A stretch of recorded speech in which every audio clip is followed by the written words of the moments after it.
Good morning and welcome to this joint Overview and Scrutiny Committee meeting. I'm Councillor Keith Wellham and I'm chairing the meeting today. May I first remind you of some domestic arrangements. Please ensure that microphones are turned off when not in use and that you do not interrupt other speakers. If you are attending the meeting to speak and persistently interrupt the meeting, you may be asked to leave.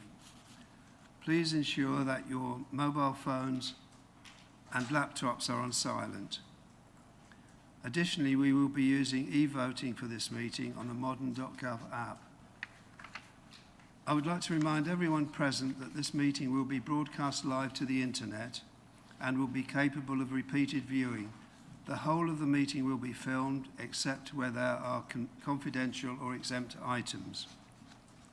If you make a representation to the meeting, you will be deemed by the Council to have consented to being filmed. By entering this meeting as a speaker, you are also consenting to being recorded by the Council and to the possible use of those images and sound recordings for webcasting and/or training purposes. The Council, members of the public and the press may record, film, photograph or broadcast this meeting when the public and the press are not lawfully excluded.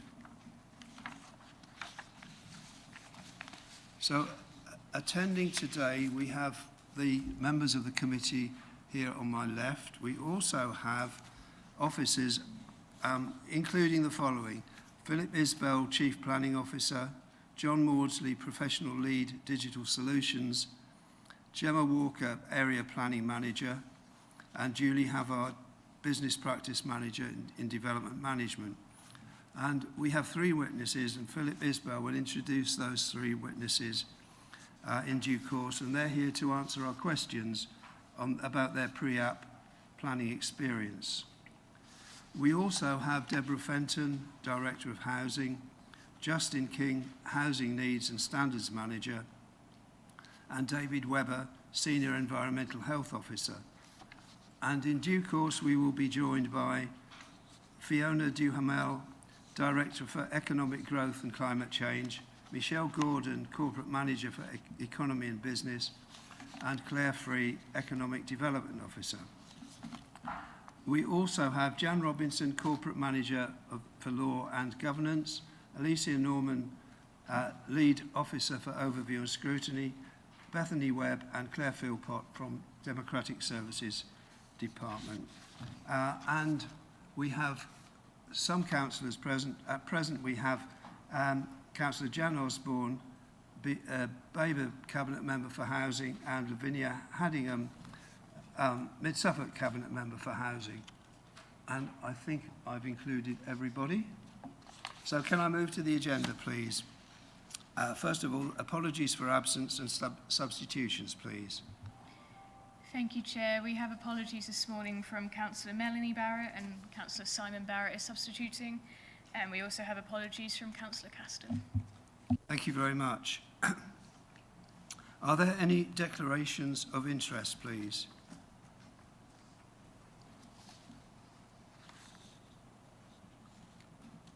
No declarations of disclosable pecuniary interests or other registrable or non-registrable interest by members. Nothing to declare.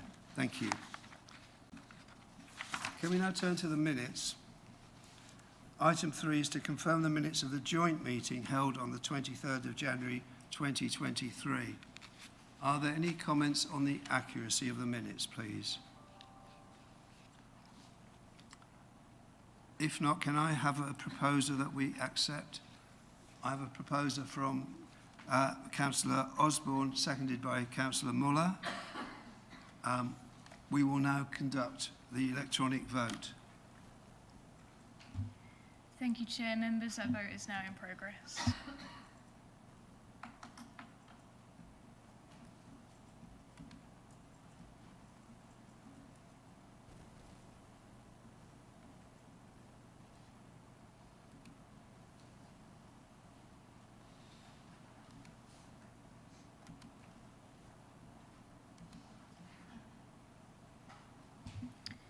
Thank you, Chair. That is 11 votes for, so that is unanimous. Thank you very much. The next item is to confirm the minutes of the Babergh meeting held on the 23rd of January 2023, and I'll hand over to my co-chair, Councillor John Hinton. Thank you, Councillor Wellham. This is for the minutes for the Babergh members only, to confirm the minutes of the Babergh meeting held on the 23rd of January. Are there any points regarding the accuracy of the minutes from Babergh members? Could I have a proposer, please? And a seconder? Councillor Osborne. Governance officer will now conduct the electronic vote.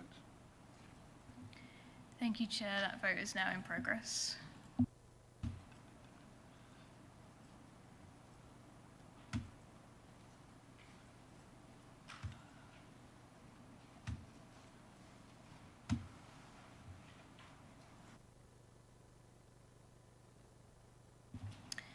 Thank you, Chair. That is 6 votes for, so that is unanimous. Thank you. We move on now to the minutes of the Mid-Suffolk meeting held also on the 23rd of January 2023. These minutes are for Mid-Suffolk members only. Are there any points regarding the accuracy of the minutes, please? If not, can I have a proposal that the minutes are accepted? Councillor Dave Muller and Councillor Terence Carter. Thank you very much. The Governance Officer will now conduct the electronic vote. Thank you, Chair. Members, that vote is now in progress.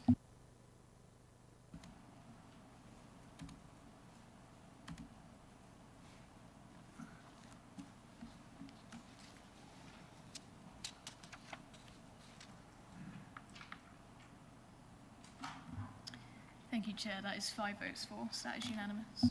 Thank you. The minutes of the Mid-Suffolk meeting on the 23rd of January have been confirmed. Do we have any petitions in accordance with the Council's petition scheme, please? None received, Chair. Thank you. Any questions by the public, please? None received. Thank you. And any questions by councillors? None received, Chair. Thank you. So we move on to item number 9.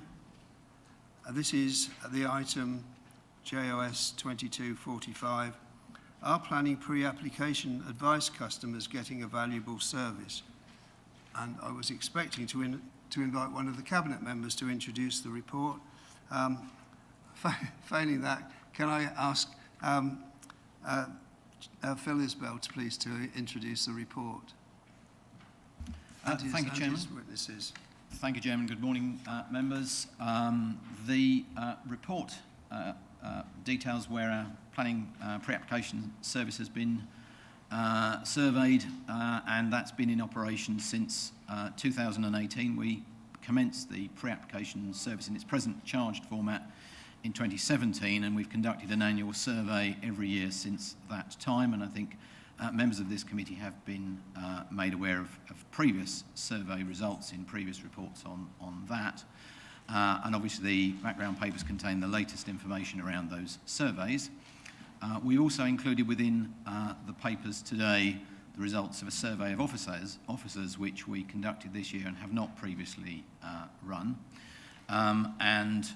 Generally speaking, these lead, I think, to a conclusion on your officer's point of view that pre-application advice does provide a valuable service both for officers and for customers. There are nonetheless, as you'll see from the statistical information in the report, some qualifications to that, and there is a summary of the survey information which is at paragraph 4.3 through to paragraph 4.4 of the report. In addition, and perhaps more helpfully this morning, you have 3 witnesses who are frequent users of the pre-application advice service. They are Philip Branton of Windsor Keevener Architects, James Tanner of Hollins Architects, and James Platt of Locus Planning. Chairman, I don't think there's anything more that I'd wish to add at this stage, and I think it's really for the committee to take the matter where it wishes. Thank you very much. Who would like to ask first questions, and they could be questions of the officers or questions of our witnesses? Somebody must have a question. Councillor Barrett. Well, I'll start off. Do you think 45% satisfaction is acceptable? And where would you like to see that move to? Thank you, Councillor. I don't think 45% is acceptable. I'd like to see it higher than 50%. I think there is a problem in trying to establish what people have in their heads as to what satisfactory is. But certainly, I would like to see it rise above 50%. And for as long as we continue to survey, I suspect we will always need to continue to review the quality of the advice, because the advice is provided by officers. Their experience and the advice that they give will doubtless change case by case and need to be reviewed case by case. Thank you. Do you have a follow-up question, Councillor Barrett? Yeah, I mean, I think the overall position of having a pre-app system is good. It's what most councils, and I think it's required. What worries me is, and I sit on planning, and I see quite a number of applications coming, and we've had two in the last 2-3 planning committees where the applicant has had planning pre-advice and been given presumably the green light to put the application and bring it to committee, only to be surprised when the committee papers come out and there is then a refusal recommendation when they've been led to believe that they were ticking all the boxes. This has happened a number of times. The last one was an application for East Babergh, and we also got one which is a little bit sensitive because it's coming up tomorrow or Wednesday, where those applications had pre-application advice. What was the reason there seems to be a turn of advice given? Most of the time, I think it seems to be that one officer has initially started that advice, and then another officer has then taken over and had a change of heart. Do you recognise that as a problem? Chairman, yes, I can see that as a problem. It's been a problem as long as I've been in the planning system, from being a junior officer myself many, many years ago. Planning is an iterative process. You gain more information as you go through it, and when you start off with a pre-application inquiry, the purpose from my side of the table is to provide the best advice that we reasonably can on the information that we have. There are sometimes limitations as to the information you're provided, and there are sometimes limitations as the information that you know, and the world does not stay static. The policies change. Sometimes stakeholders' considerations change. So you are, to some degree, looking at a moving target with some of this.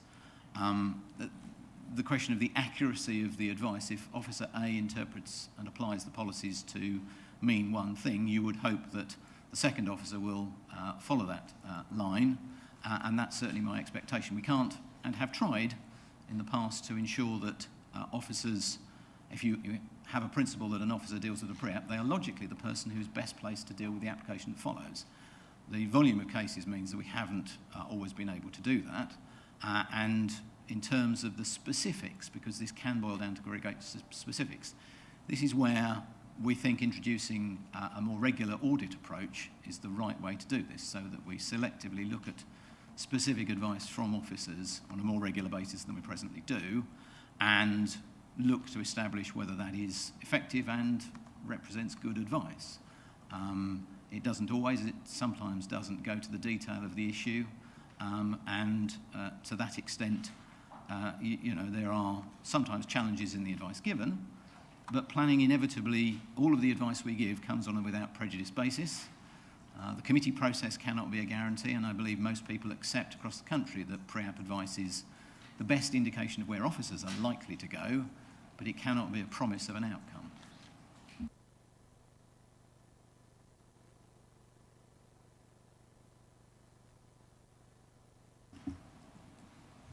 Yes, I'm Phil Branson, Windsor Keegan Architects. So yeah, just sort of picking up on that point specifically, and I'd like to comment that generally I think pre-app advice is useful, proactive with Babergh and Suffolk. So, but there are a few issues that we're having as a practice and have in the past. And it's really kind of the change, like Councillor Barrett is saying, the change from the principle of the pre-app advice at pre-app stage and then moving forward to taking it to a formal application. And I appreciate that consultation responses can come in and change things and policies can change. But we've had several cases where we've taken pre-app advice, we followed that pre-app advice to the letter, and it's been in quite a short period of time. So we're talking, you know, a 6-month window from pre-app to formal submission. And the principle of planning principle has changed. The council's opinion has changed. Quite often that does come in, you know, with a different officer picking it up at planning application stage. And to us and to our clients and the applicants, that seems extremely unfair when, you know, my clients have invested sometimes quite heavily financially in additional reports, our services, external consultant surveys, all these things, to put a formal application together based on the pre-app advice. And then once we get the planning application submitted, we're getting a different response. And you know, I appreciate if a highways officer hadn't been consulted at pre-app stage and they came in and said something, I'd accept that was something that we need to deal with, but it's more the principle of it changing that causes the biggest problem. And that's where I think one of the big issues that we're having with all local authorities at the moment is communication, not just with officers, but officers also communicating or not communicating enough together. So if you had an officer that did the pre-app and obviously offered that advice to any agent, then I think it's essential that the officer picking up the planning application, if they're different, should be talking to that previous officer and understanding why they offered that advice and the details of it. So that's probably the biggest concern that we're having when advising clients to run the pre-app service. Could I just ask, on that point, when do you find out? Are you immediately informed well before the application goes to committee or the report is written? Are you informed that there has been a change of view? I mean, it doesn't come as a complete shock when the papers are printed, I guess. You do learn about it before then. Yeah. I just wonder, how do you learn about it? Generally, once a planning application is submitted, we don't tend to get a feel from the officer of where it's going until the consultation period is finished, the first 21 days. So once we've got through that first process, the consultees have responded or not responded, depending on depending on workload, I appreciate. Then that's generally when an officer will give us some feedback, and that's probably when it comes out. Not always, sometimes it is a bit later, and again, that kind of comes down to kind of this communication issue that we're having across the board with local authorities and planning officers. But generally, it's probably post that 21-day initial consultation period. Thank you. Councillor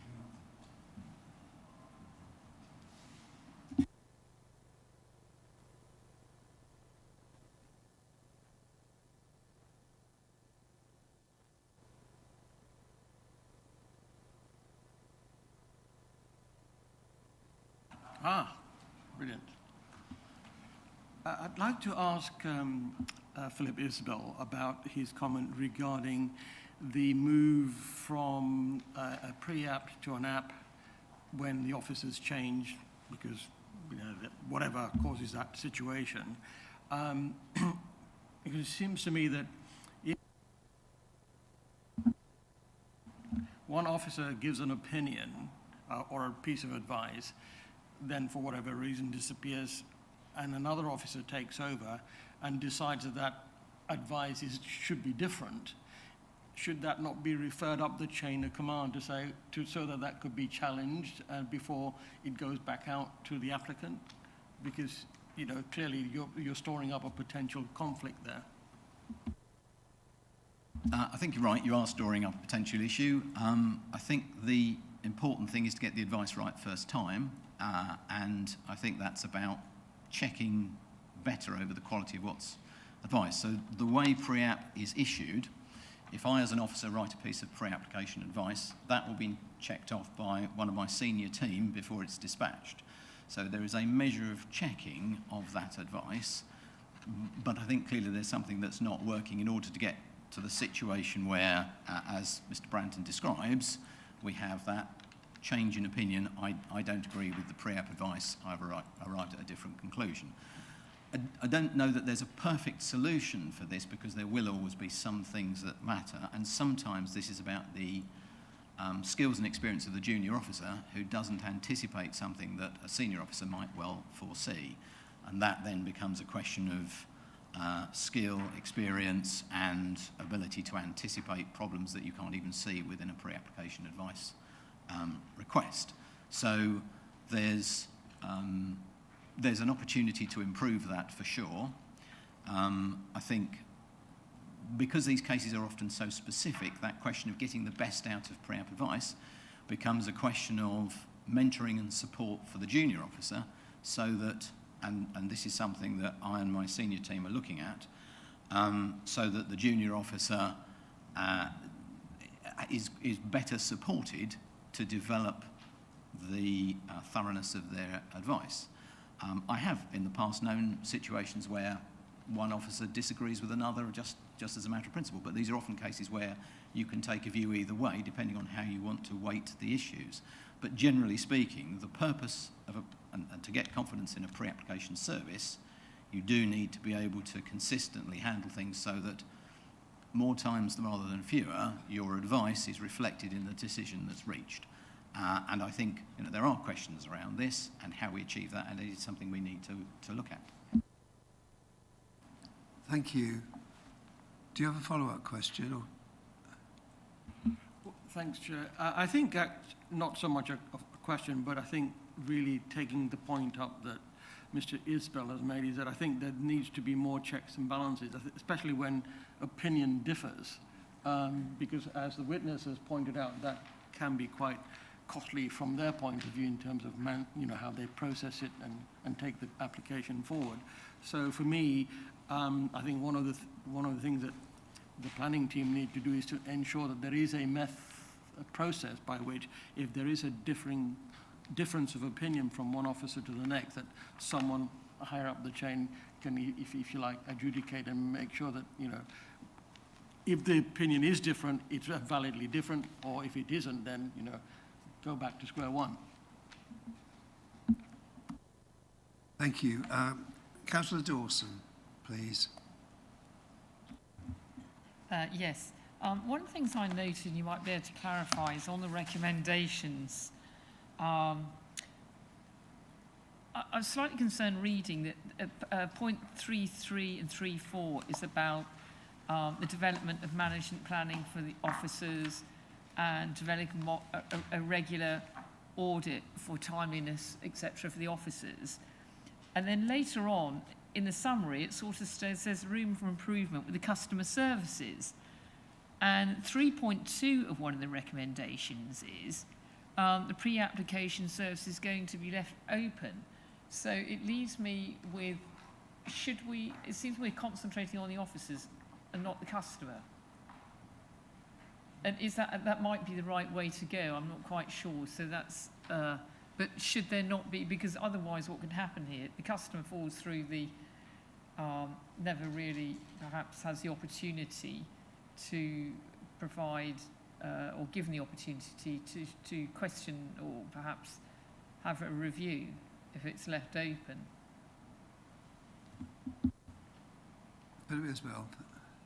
Thank you, Chairman. So at the moment we've surveyed annually, and I guess we did that for a couple of years and then realised that actually we were at risk of losing the people who 9 months ago had pre-app and it had gone from their minds and it was just another email from the council that they weren't going to respond to. So the intention is to effectively make that survey open-ended so that we can then capture things a bit more in real time and give more immediacy to this. So the customer survey, the users of this, in the sense that the people paying for the pre-app advice service, would then have an ability to provide feedback in real time and probably more accurately about how their response was to that pre-application advice, rather than waiting, 9 months before getting a survey request. So the intention is to keep that open-ended.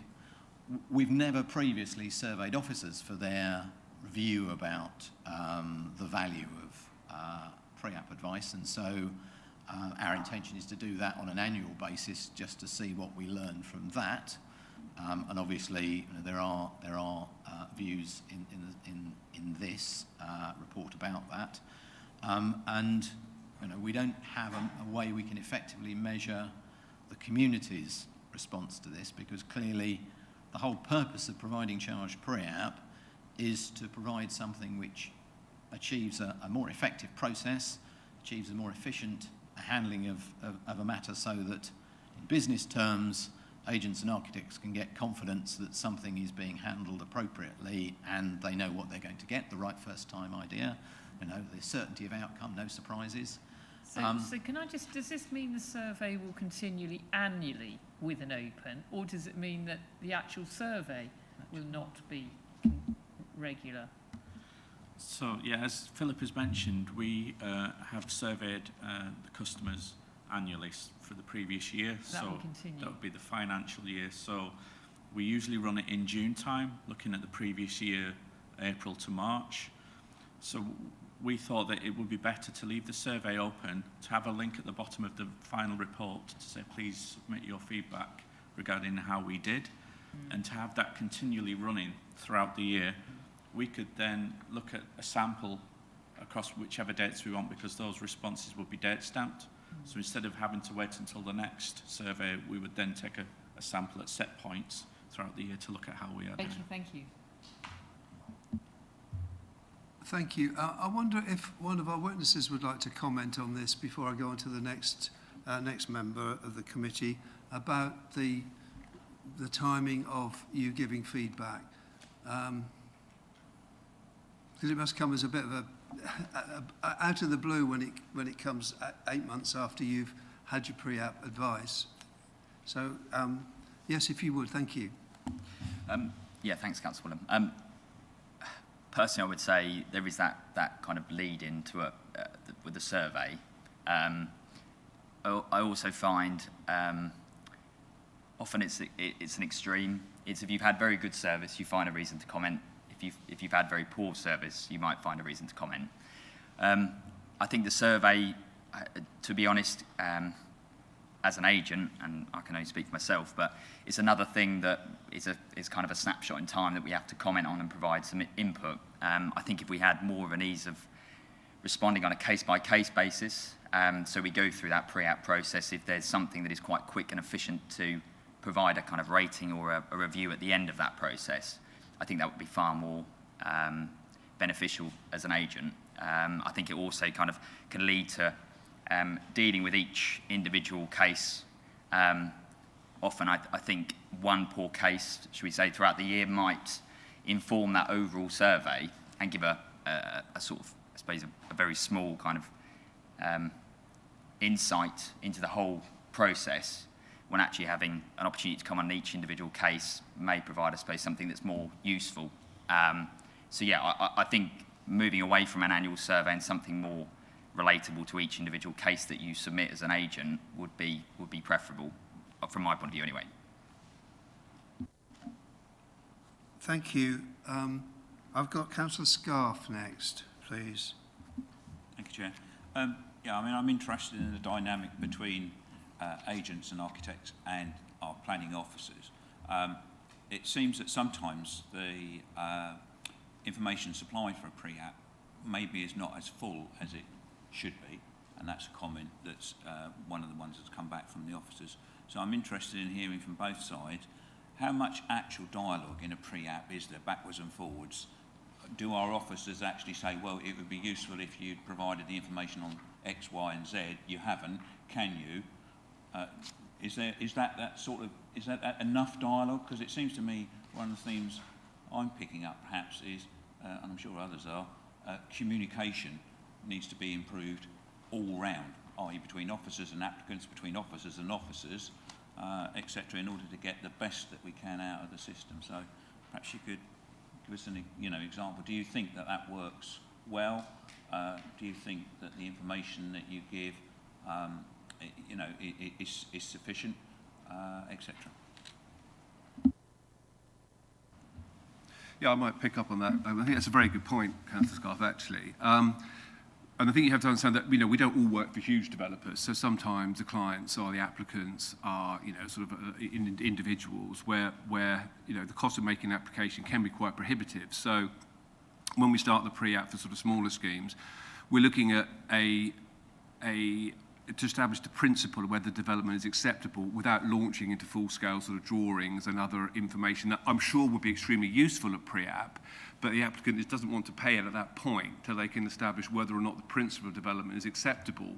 So we I'd say get away, but we sort of limit the amount of expense we have to get to that pre-app stage, establish that a principle is acceptable, and then we can either look to add other bits to the pre-app before we get to full submission. But it's that sort of balance between wanting to limit the amount of financial exposure until you've got a sort of established in principle yes or no. And one of the things I find that makes a big difference in my pre-app experiences is actually face-to-face or on-site meetings. And that comes back to Phil's point as well, that continuity between the assigned pre-app officer and then the case officer is absolutely vital, because the things you talk about and discuss on site, you're pointing at bits and pieces and having a general discussion, that's going to be very, very difficult for another officer to pick up, no matter how detailed the conversation might be between the two officers, if that officer is still there, of course. So I think that, when you've had an on-site meeting, it's really vital that you have that continuity with the same case officer. But I think it is establishing that dialogue, and if there is a piece of vital information that would make the pre-app more valuable, then I think the planning officer should ask for it, and then we can take advice back from the applicant saying whether we're able to provide it at that stage or not. But it's that balancing line between spending enough to get a decision before you then take the next step, in my experience. Thank you. I've got Councillor Grandin next, and then Councillor Ekping-Yong, and then Councillor Lindsay. Thank you. Councillor Grandin. Thank you, Chair. I'd like, if I may, to ask our witnesses how Babergh Suffolk Planning Authority compares with other planning authorities that you deal with, where we may be better, hopefully, but where also we could learn from your experience with other planning authorities, what we could maybe do better that other authorities are currently doing at this stage. Are you able to give us that information to assist us, please? Yes, I suppose because my practice is based in Hadley and has been for 40 plus years, we do a lot of work with Babergh and Suffolk and have historically, but we do work for other local authorities, Essex and Norfolk as well. And in general, like I said at the start, I think generally the pre-app advice we get is good. The heritage pre-app advice we get is good. I haven't got a problem with that. I think picking up on points that I've already talked about and something that James picked up on as well, it is that communication bit that is lacking.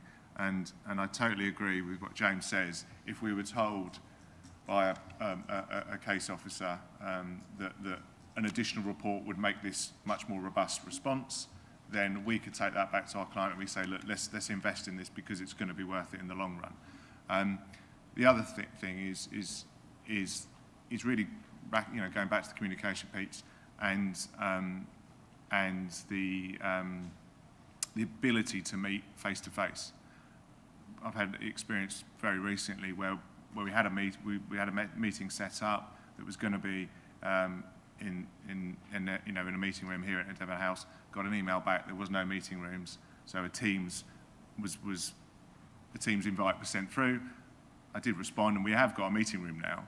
But I think that's something that now we've moved on from lockdown and COVID. Hopefully, that the majority of my colleagues and other consultants that we work with are back in the office, and communication is much better within the team. The team are learning better, so I think that's a key key point. So I think that's something that needs to be considered and worked on. But comparing you to others, I think generally, like I said, your advice is good. We acknowledge that all local authorities are pushed at the moment and resourcing is tough. But I suppose because we do a lot of work with you guys, with Babergh and Mid-Suffolk, we do have this problem more where the principal advice changing with you more, or Babergh and Mid-Suffolk more than other local authorities. We have pushed back on other local authorities when a consultee has come in and said, well, actually, we want to change that advice.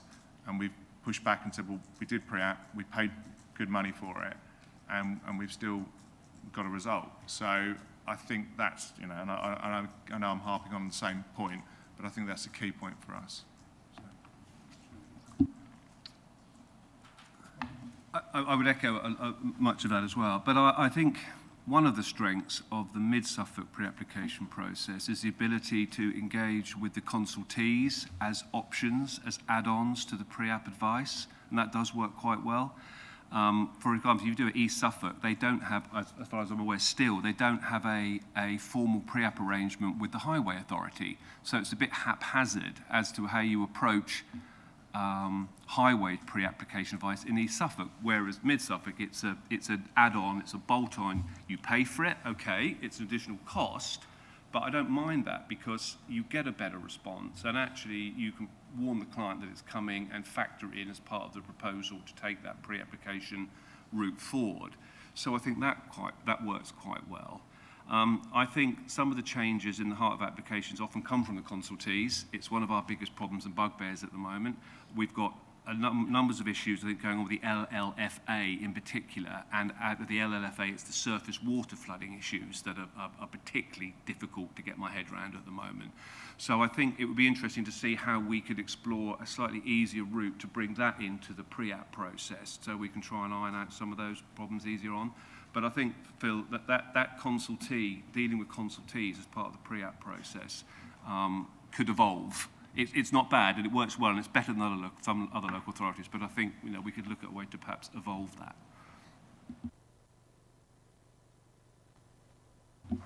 I think, well, firstly, my background, I do submit pre-apps in Norfolk and Suffolk, so quite a varied kind of council base that I make submissions to. I think starting with the positives, certainly I think the actual procedure and is very slick with Mid-Suffolk, Babergh Mid-Suffolk. I think the process of submitting it via the online, I think the speed at which things are registered is very, very good. The contact from officers, I think, I tend to, and think most value is achieved from either an on-site meeting or a meeting via Teams or some sort of format as part of the pre-app. And I do find that they're very incredibly timely over scheduling those meetings. I get an email from an officer saying, can you suggest some dates? So I think all of that is very, very punctual, it's efficient, which I would say with a lot of other local authorities, I want to say pre-app at times seems to be on the back burner. It's something that you are dealt with when there's capacity almost, which obviously if it's a paid service, which the majority of councils now that I deal with are all charging for it, that can be kind of a bitter pill to swallow, really. So I think that's something that Babergh Mid-Suffolk do probably, in my experience, I think, better than other local authorities I deal with. I think the response time is very good. I have other local authorities where you are, it's confirmed you should have a written response within 4 weeks, and 10 weeks later you're still waiting for a response. So again, I think that's good. And officers generally, if they want an extension of time, it's usually a week, maybe a couple of weeks at most, and there's usually some sort of correspondence around that to agree that. So I think they're the good bits. I think, and I would say, and I caveat this, that it's probably my experience with every local authority. I've had some excellent pre-app advice, and I've had some poor pre-app advice. I don't think Babergh Mid-Suffolk in any way kind of sits anywhere on the scale of being worse or better than other local authorities in that sense. So I think where I would say the improvements may be made is I think it's sometimes that process where an officer makes effectively provides advice through pre-app, and it gets to a manager for sign-off, and I think somebody with the experience that is in place here should be able to vet that and probably turn it back for further review and some, for that to be shaped a bit more. And often it feels as though the advice has been administered maybe too often to meet a certain date, and provide that punctuality. And I think that's probably where, I'd suggest there's room to improve is a secondary element that sort of vets advice. And I think, obviously, there's been points today about, officers making or providing advice and that, proceeding with an application and the ultimate recommendation differing from the advice provided. And I suppose I think if you can replicate that sign-off process internally through a pre-app, hopefully with another person, vetting that and being a secondary kind of tier, I think that would help improve sometimes the quality of advice that comes out the door. Yes, thank you. I'll move on now to Councillor Ekpenyong. Thank you. Thank you, Mr. Chairman.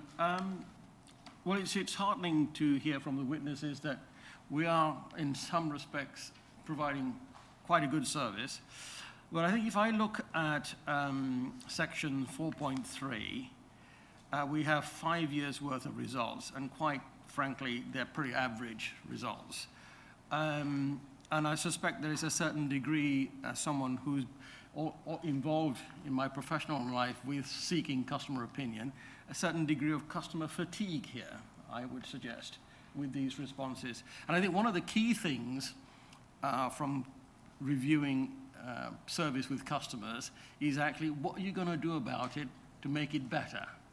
And some of the things that are being proposed would trend in that direction, but there are no really specific KPIs being put forward as to the level of improvement that's going to be achieved. And I think there's a confusion between periodic customer service surveys and specific reviews with a particular customer because they have a particular issue or they make a comment that warrants attention. And I think some clarity is needed from the officers in that respect in terms of the recommendations that we have here in front of us today.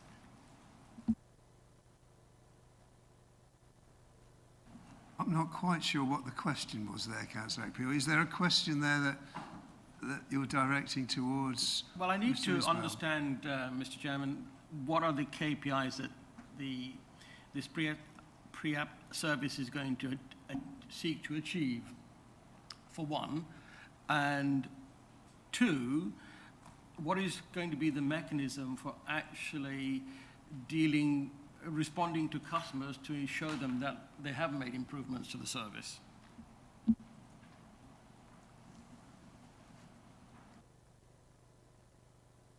Mr. Ismail, is there something you can respond to? So, firstly, 3.2, we're opening the survey to view that through the year rather than to have that on a snapshot once a year. Hopefully that will get us more information in real time. So I'm not sure what we can add to that in terms of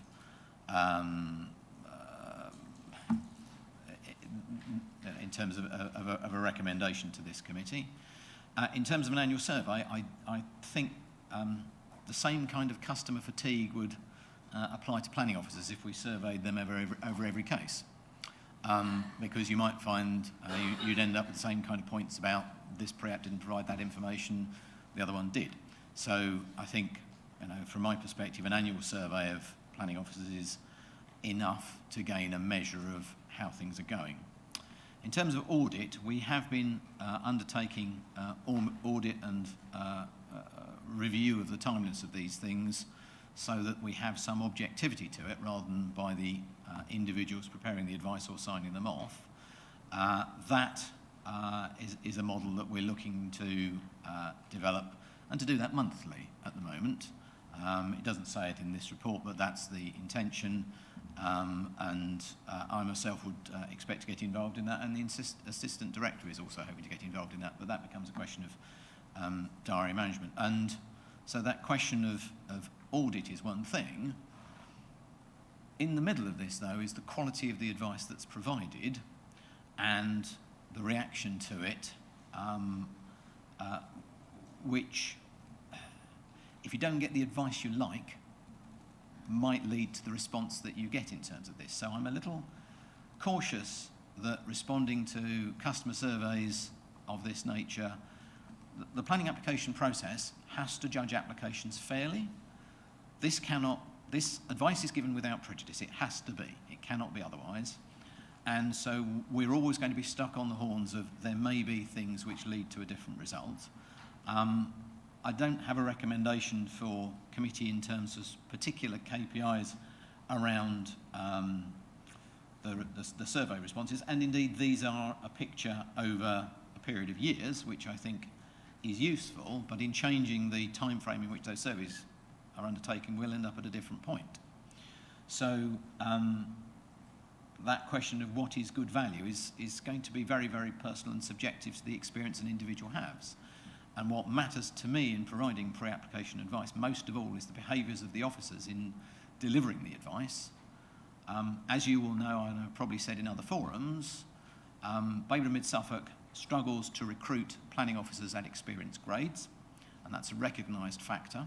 So therefore, we are always, and have for a long time been, a training organisation.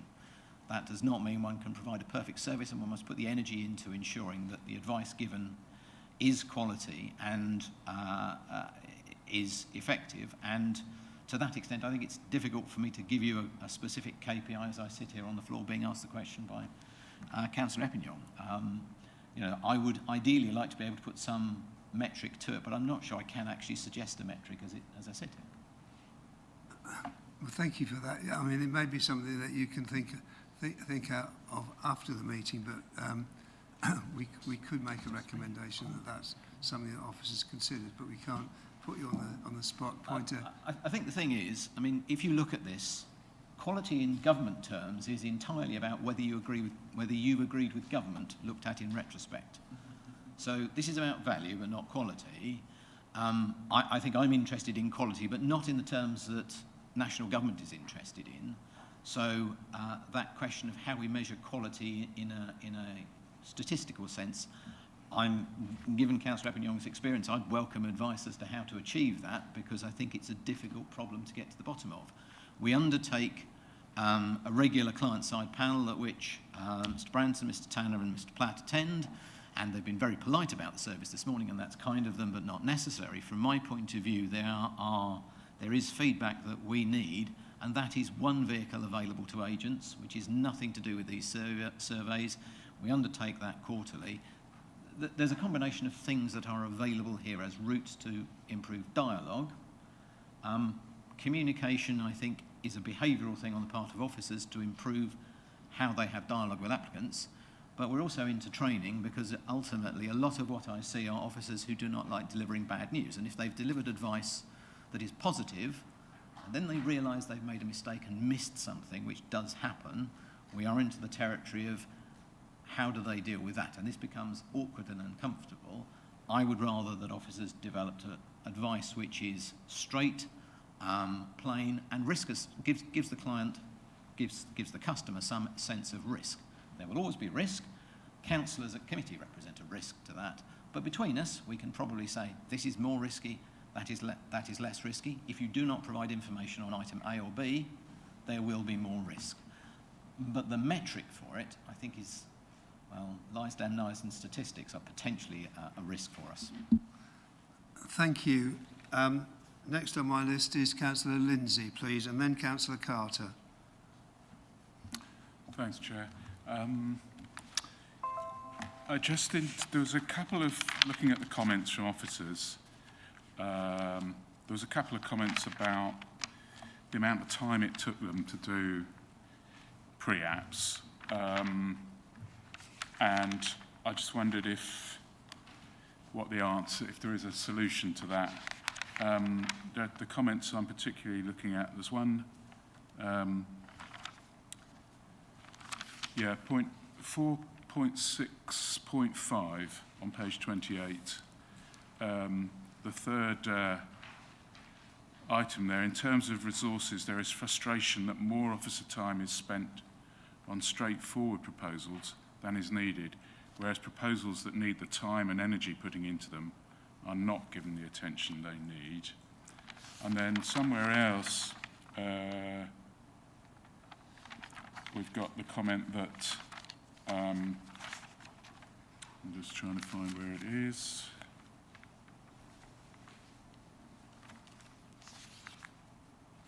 Yeah, 4.6.11 on page 32, the 1, 2, 3, 4, 5, the sixth point there, an increase in fees to account for the significant time spent on drafting advice. This is officers are suggesting an improvement by increasing the fees. Some officers have stated they spend more time on a difficult pre-app than other formal submissions, and the work they put in is not covered by the fee requested. Is that what would be a way of is there a way of addressing that?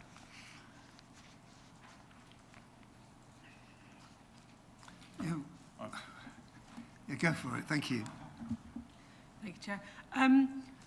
I think the time spent on different applications, we had to allow for a balance when we set up the charges between we're not allowed to make a profit, it's got to be cost recovery, and how do you do that? If we build following the pre-app, we could be more accurate and we could allow for that time if officers have spent the time, but equally we've then got to spend the time in cost recovery afterwards, onwards billing and chasing.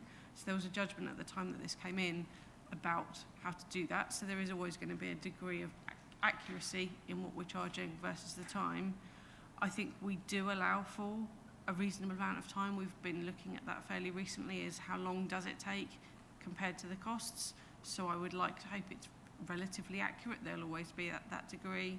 And I think they are generally, you know, there is a flexibility on officer time. I'm not there timing them saying, have you spent an hour on this one, then you're done. They should be looking to do what they need to do on each one with that aim. I think, you know, as Phil will say about quality, that we're looking to provide that right advice first time, and that there will be a balance on a simpler application, pre-app, the time you spend versus a more complex one that yes, they should be spending it, but that's part of the balance of the process. Thank you. Yes, please do. So is there an issue that I didn't quite understand the comment from one of the officers that there's more officer time is spent on straightforward proposals than is needed. What's causing that? Is that caused by just the applicant not really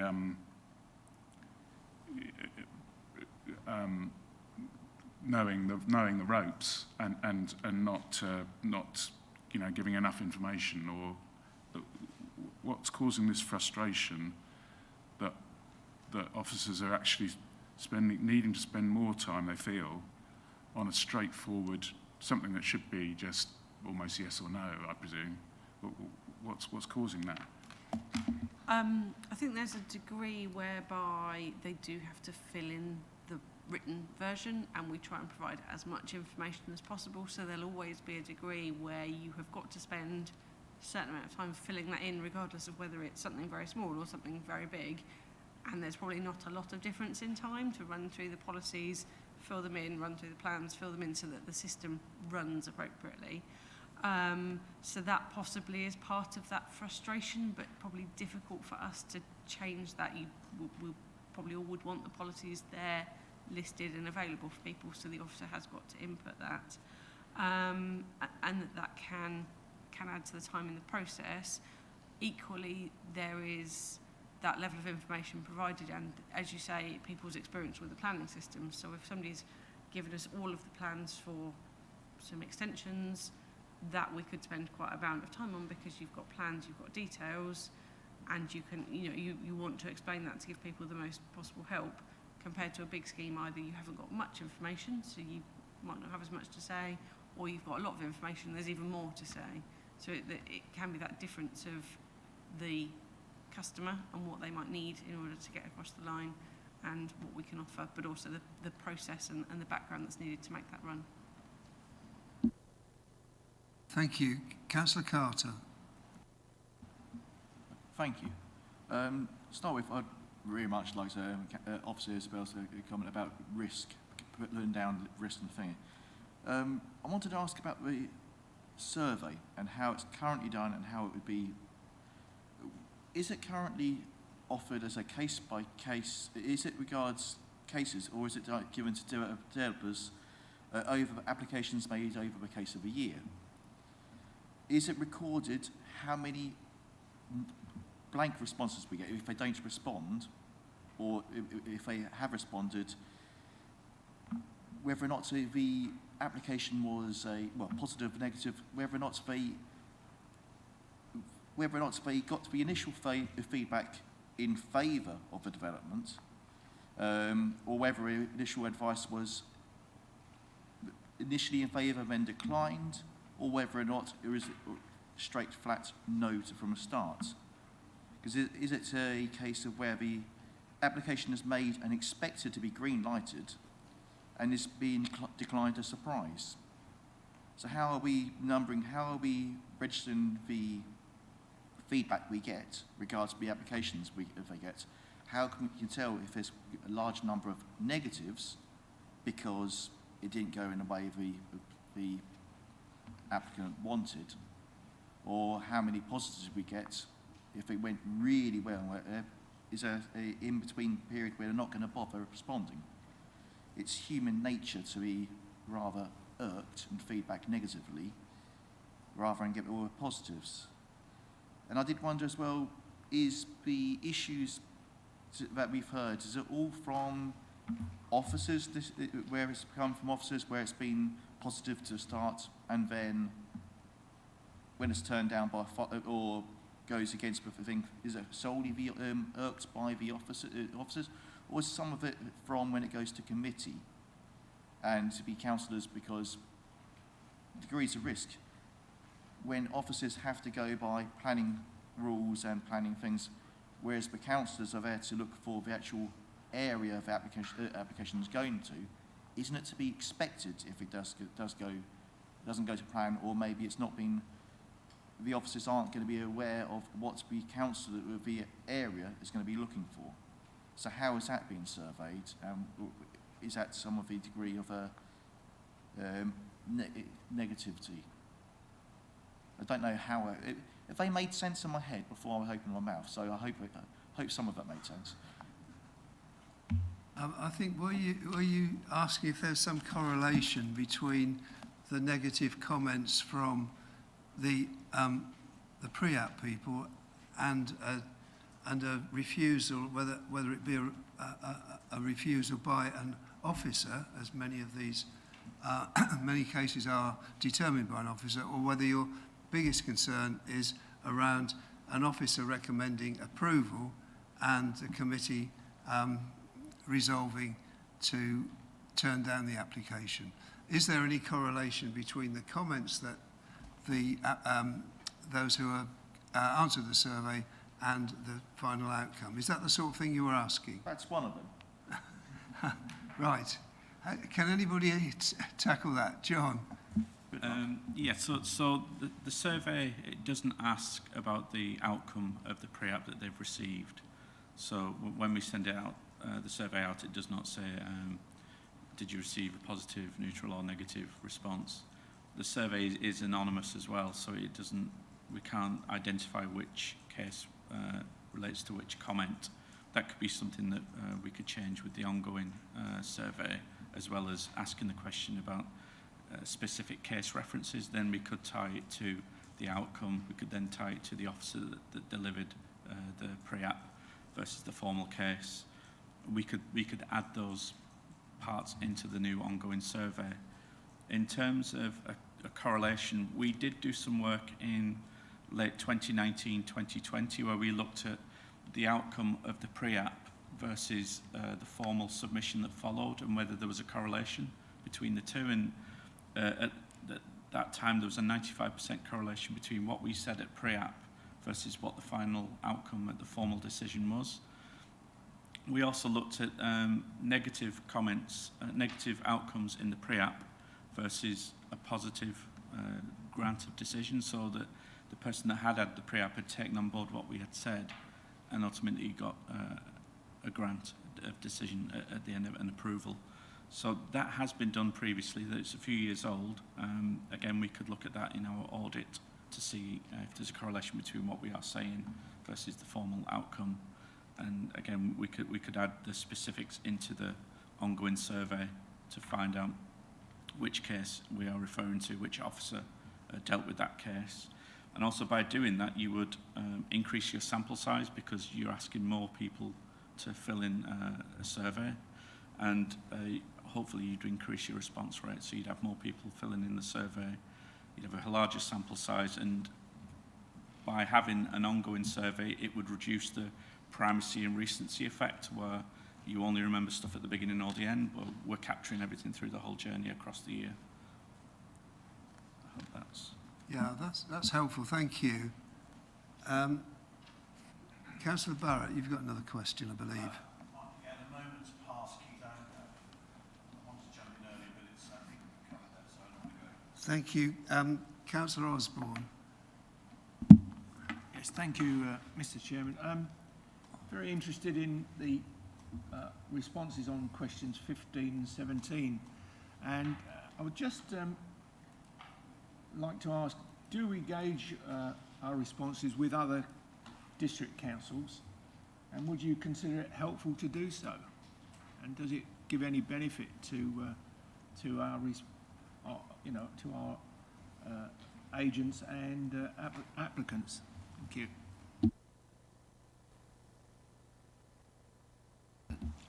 Sorry, Chairman, question 15 and 17, you can just help me where we're looking at for that. 17 and the responses back from I take it the applicants and the and agents. Could you give us a page, please, 63.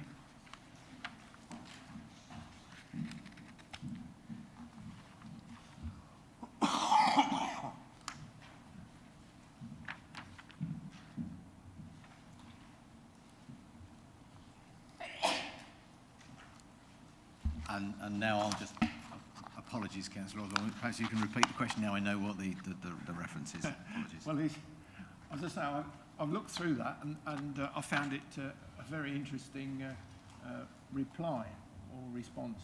But the main question is, do you feel it worth, or do you do any gauge our position with other district councils, basically? And would you think that would be helpful to know where we're going with other councils? Thank you. Chairman, I mean, I think it's a mixed bag trying to compare yourself to other authorities, because very much it depends on the circumstances of the authority, the resources it has, and its approach to these things. So it's always useful to look at what other authorities do.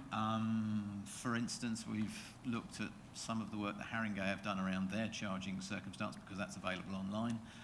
I can't personally recall seeing anybody else who surveys pre-app customers in quite the same way that we do. So I'm fairly sure our Suffolk contemporaries don't do this level of analysis of what their customers want, although I could stand to be corrected. I just haven't come across it at this point. And I think because it's very much about improving our service within the districts, comparison, is very, very, it's very specific to what the authority's circumstance and resources are to provide the service involved. If you wanted to get pre-app advice in London, for instance, you will pay for it quite considerably, and obviously there's a London weighting to salaries and other things, but nonetheless, whether people are satisfied with what they get, I've got no information I can give you this morning. Thank you. So we're fairly high on the list, basically. Thank you. Thank you. Councillor Ekpeyong, and then I've got a question around validation, and then I'd like us to move on to debate. Councillor Ekpeyong. Thank you, Mr. Chairman. Mr. Isbell talked about lies, damn lies, and statistics, and as a mathematician, I probably prefer the statistics element of things.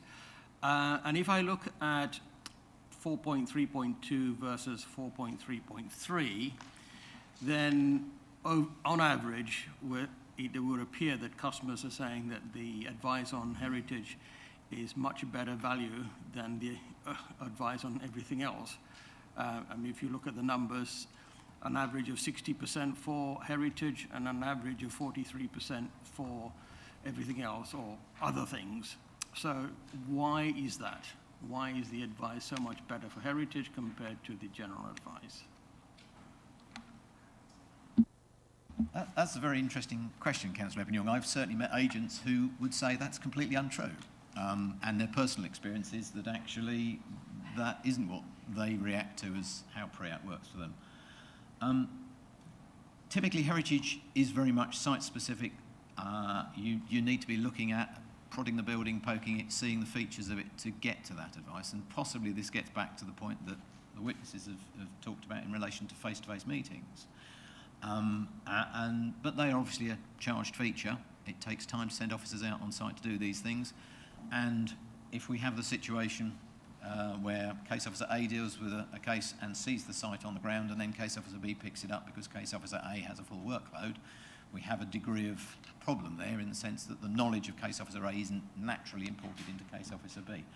I don't have any instinct why that is, but I suspect it's possibly because the individuals are on the site for most of the advice being given and are probably able to have a face-to-face discussion about the merits, the issues and so on. In fairness, you might wish to ask Mr. Brandt, Mr. Tanner and Mr. Platt what they think of that comparison and see what they say.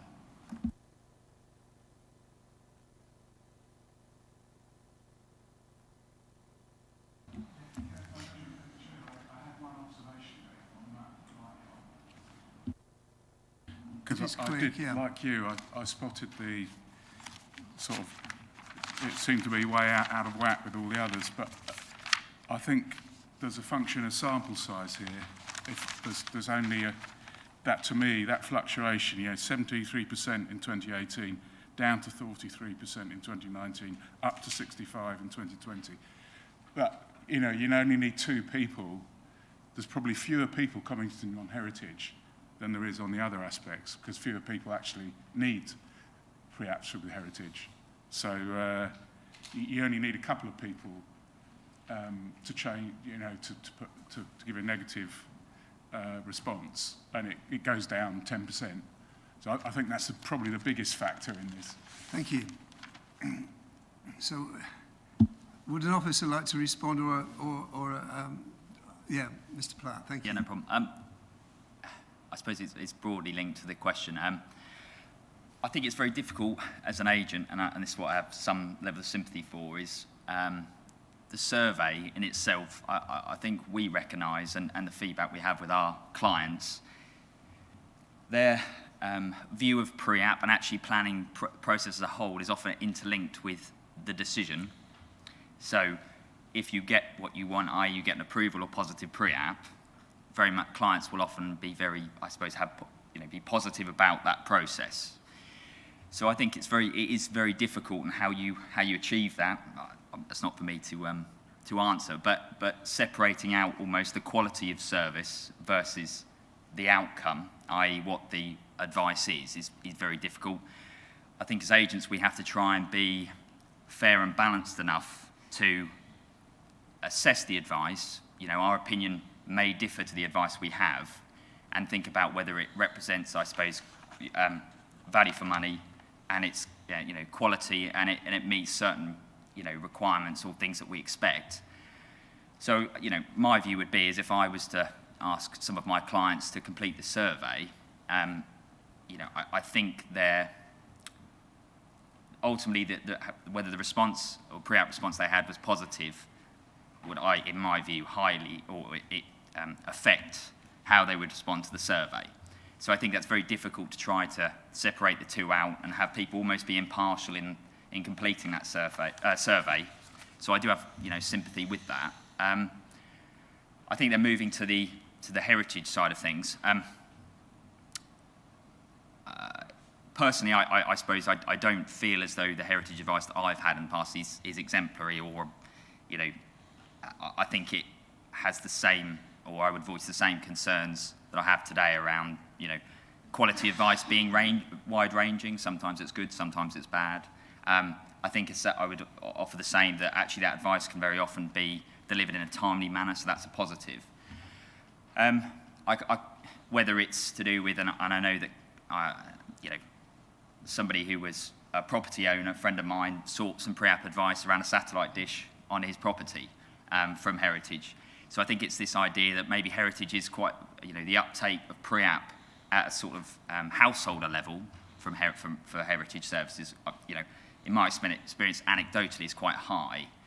So if you're asking quite simple questions and you're bound, or more likely to get a positive response, your overall feeling towards the process may be more positive. I think there's sort of things I would say, maybe anecdotally, that I would offer as reasons why the heritage advice may be, or the survey on heritage advice appears to suggest that it's providing a better service than planning. I think from my point of view, I could get into or suggest that it provides a poorer service to planning, but that's my own experience anyway. Thank you. Hopefully this is going to be the last question. Sorry, did you want to respond? Yeah, could I just add a little bit to that? Because I think in the pre-app and the planning process, some of our biggest frustrations have come from input from the heritage team, actually. So when I look at the surveys, the figures, that doesn't reflect our general experience. And it's probably somewhat slightly unfair, because I think out of all the parts of the planning process, heritage is probably the most subjective. If you ask 3 heritage officers the same questions, you might get 3 slightly different answers, because it is a very subjective part of the planning process. And I think, again, I sound a bit like a broken record, but we've had a couple of difficult applications where we've had a meeting with one heritage officer, formed a set of recommendations in terms of planning drawings, submitted it, been picked up by another heritage officer who just takes a completely different view, and it's sort of time and money and frustration, and the client just doesn't understand where this difference comes from. So I think for us there is improvements that could be looked at. I'm not sure what they are, but it's very easy to complain about without coming up with a solution, I know. But I think there's still some work to be done with the quality of the heritage pre-application advice, because it is so important. I would say, probably you'd agree, that every listed building that we deal with, we would, with any sort of reasonable size extension, we would always seek pre-application advice as part of that process, because it is so important when you're dealing with heritage assets. And I think there's probably still some work to be done in improving that particular part of the service. Yeah, if I can continue to add, I think a positive aspect of the heritage advice is because of the nature of it, it needs to be on site, because you need to see the building, you need to investigate the building, and we encourage the applicants and our clients to be at that meeting at the same time, so they can engage or at least see us engage with the heritage officer. But I agree that the consistency is important.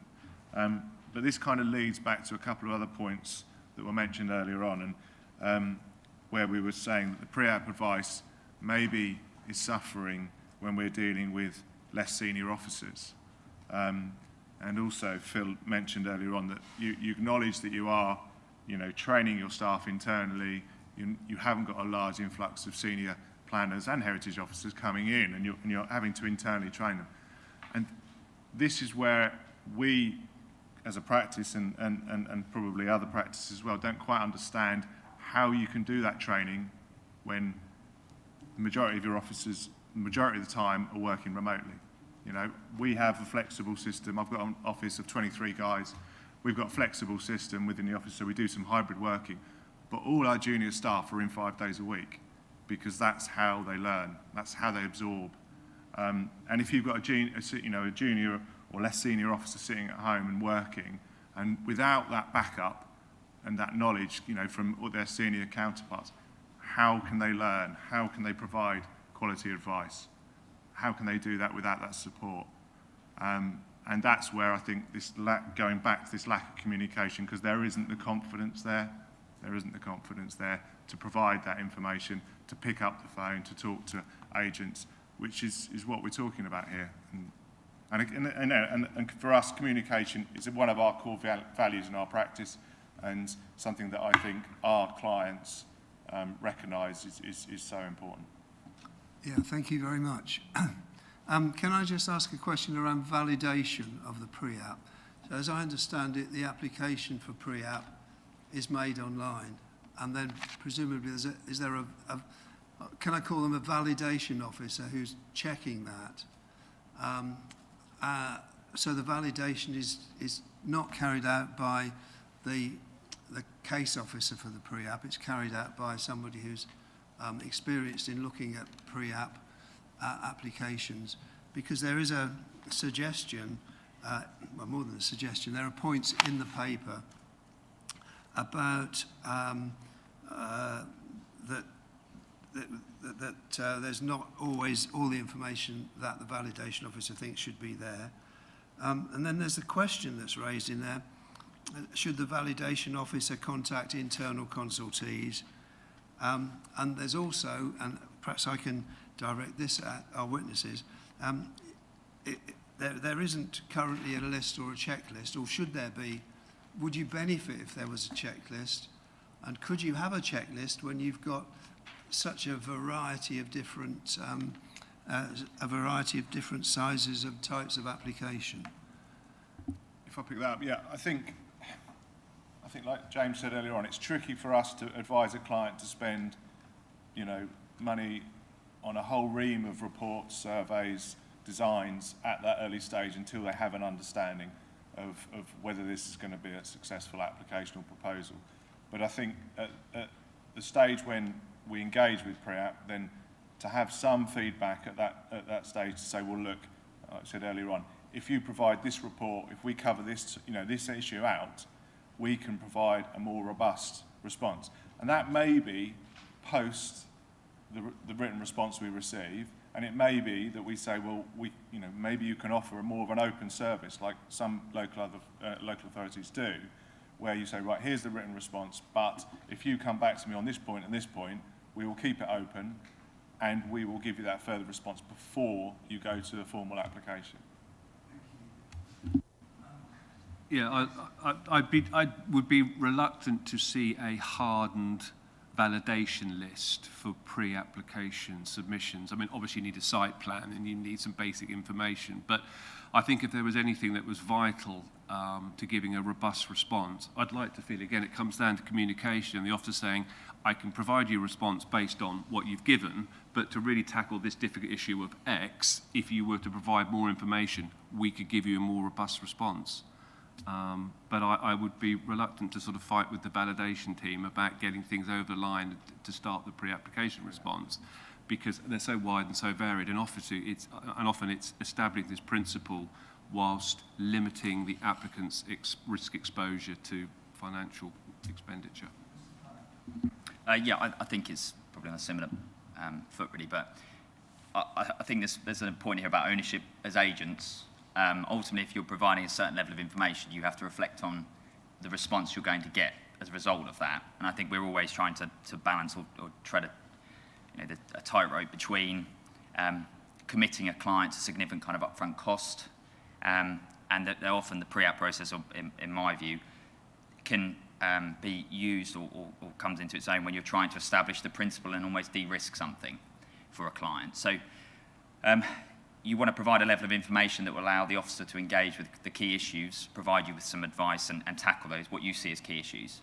But equally, going to the lengths of a full design package obviously comes at a cost.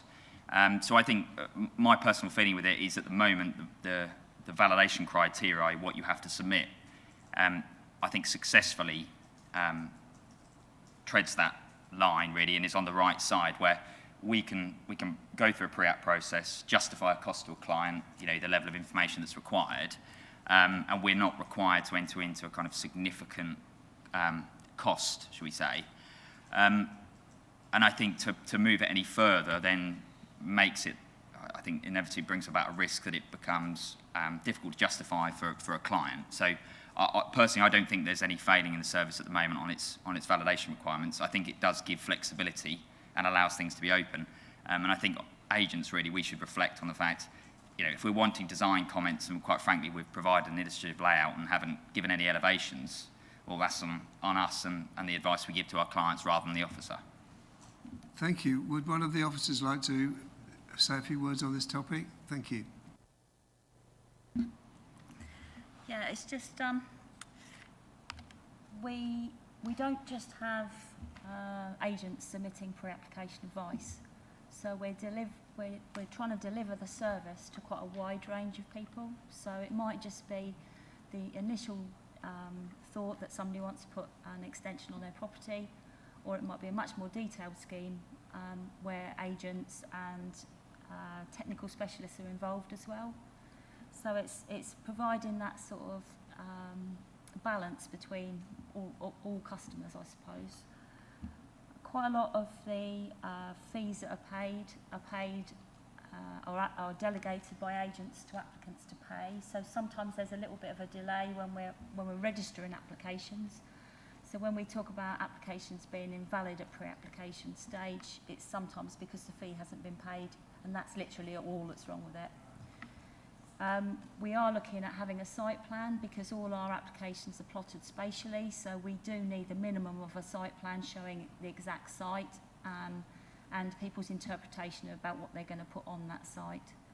We do have quite a few inquiries which basically say, well, what can I do then? And actually that isn't something we can really investigate. That's probably the time when they need to actually employ an agent to go through that element and then come to us after they've decided what they want to do. And I think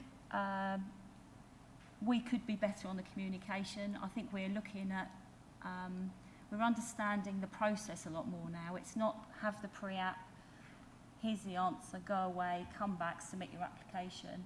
What we now need to do is we need to join that process up. We need to have the pre-application, come back if you make any changes, maybe do a validation check before you formally submit, and then follow the process. So it is more linked for the time period. We're saying that pre-application advice is valid for a period of 6 months, but quite often it might be day one we give the pre-application advice, 6 months or longer than that before we actually get the formal application. But what we really need to be doing is speaking to agents and applicants before they formally submit, just to ensure there's not been any changes to policies or technical constraints. It's an ongoing situation now with ecology, land contamination, flood risk. Things are changing all the time. So it's getting that right before they submit the formal application, because I think we could be much more customer focused in that element. Yeah, thank you very much. So, members, we need to have a look at the recommendations that are before us. We're not tied by those recommendations. We can think outside the box. We can come up with something completely different. So, if we do look at, firstly, look at pages 23 and 24, a couple of other things which members might want to think about is whether or not we would suggest to officers that they think about KPIs. There are elements around training there which have been mentioned, and I think the witnesses said that perhaps there need to be different arrangements or firmer arrangements with particularly on floods advice.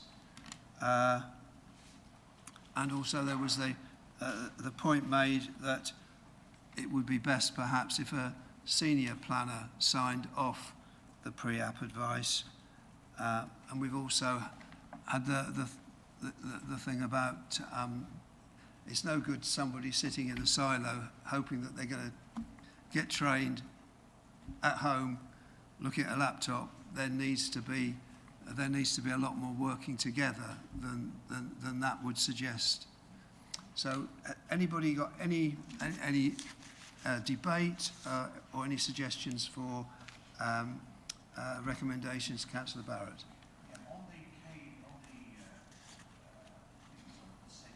The overall, oops, it's on, yep. On the overall percentage, sorry, Paul, would it be unreasonable to ask for a target of 60% satisfaction to be put in place as something? Because if we're saying we can't just leave it and let it float, I think it should be that we sort of say, well, look, this is a reasonable target, and task that to be put in place, which is not unreasonable. I'm not saying let's go to 75, but go to 60% as a target of satisfaction overall in the next 24-month period, because that gives plenty of time to be able to implement policies that might need changing, implement any other issues. And I think that would be something for the planning department to actually have a target. For us to just sit here and argue, I think we need to say, yes, we accept that these are difficult, it's a difficult area, but if we can get a target of 60% up from 45%, that's a good increase, and it shows that there's a path of direction which I think would be acceptable to hopefully my fellow councillors here and to the public, because I think this is what we are here to represent, the public's point of view. So that's one point. The other thing that I also think we should implement, which worries me greatly, and I think Philip's point is well excised, because I had the chance when we were still in lockdown, I went into the planning department, which was empty, apart from one senior planning officer with a team, and he indicated to me that he wanted to be there because he felt that the younger members of the team needed his experience and worked with him. So I think we should be also putting a target of making sure, I'm not sure how we actually word this, but I think we should have a target of working in the building, because that clearly was picked up by the witnesses, and I think to have that continuity, which is clearly what we're lacking here, would be something that we should aim for. Now, the problem I see is that we are currently in a position where we're reducing our floor space by 50%, which would indicate that we are looking to have less officers in anyway, which I've never agreed with, because I didn't actually agree with that. So there would be there. But I think planning is different from other areas, because I say planning, clearly, if we are a training ground, we can't train at distance. Do my colleagues think that's fair? Yeah, I mean, not necessarily this building, but they need to be working together. I mean, it could be out on site. I mean, there's a lot of value. It doesn't have to, whether they worked in groups, whether they were, because we have green teams, we have blue teams, we have other teams. Are the younger people being able to get the continuity that they require? And then the other point is on the historical stuff. I really do have issues, and I sit on planning and other people sit on planning, and the times we have problems with less than substantial harm coming forward, what does that mean? Because I'm sure we all say, well, less than substantial harm, well, that's obviously no harm. But according to different interpretations within our own planners' interpretation, we get a refusal or we get an acceptance, because it's then the public benefit and we have to make that decision, not always. So that's another point that I think was picked up by the witnesses about that area in the historical thing. I don't know whether we can actually put that in our recommendations, that these areas just need looking at. I'm not suggesting we change anything dramatically, but they're areas of concern that we should be making note of. Councillor Hinton. Thank you, Mr. Chairman. It's not very often I agree with Councillor Barrett, but I think I agreed with nearly everything he had to say there. One of the things that struck me about the information before us was looking at the key information 4.2. We're talking about this survey received 44 responses in a total 5.7%. This is compared to 61 responses being received in the 2001 survey, 8.3%. So the respondents is very low, and that effectively is going to then skew the answers that you interpret from it, because one person, additional person responding and coming up with a negative comment is going to drop your percentages quite considerably. So I think one of the first things we should be doing is trying to get a greater level of people responding to our request for comments on the service. And I think that's perhaps where the open rather than annual survey will probably help considerably, because it'll be easier for people to put a comment at the bottom of their form than it will be for them to look at something that comes through later on in the year. But I think that's one of the things that we've got to try and increase. I agree with Councillor Barrett when it comes to the planning, officers being together in a location to improve on the training aspect, and that could effectively increase the quality of the responses that are going out to pre-application advices. So where we're talking about less than substantial harm, they will all agree on what it is, rather than one officer putting in on a pre-application that it's less than substantial, and another officer has to determine the application, because presumably somebody else will determine the application if it's an officer delegated decision. Otherwise you've got predetermination coming into it straight away. There's going to be a difference in opinions, or a potential for differences in opinions. If they're all together, it's much more reliable for them to get a comment on it. Yeah, I think we all understand that, but what we can't do is tell the officers how they have to manage their staff. So that's something which we need to bear in mind. So, yeah. Do you want to come in now, Mr. Isbell? If I may, Chairman, yes, I'm very, very conscious that the message from the Chief Executive has very much been that you can work from wherever you are. So we have to ride the horse of training people up, and I'm not entirely convinced that physical presence necessarily actually gets learning going. I think there are sometimes, as I did back in the day, you learn from the experience in the room of hearing other people have conversations. You gain experience by talking to other officers, including those who mentor you and your peers. And we're also going to a changed floor plate in terms of accommodation. So we've got a number of problems here, which, in terms of managing the service, we just have to be thoughtful how we go through.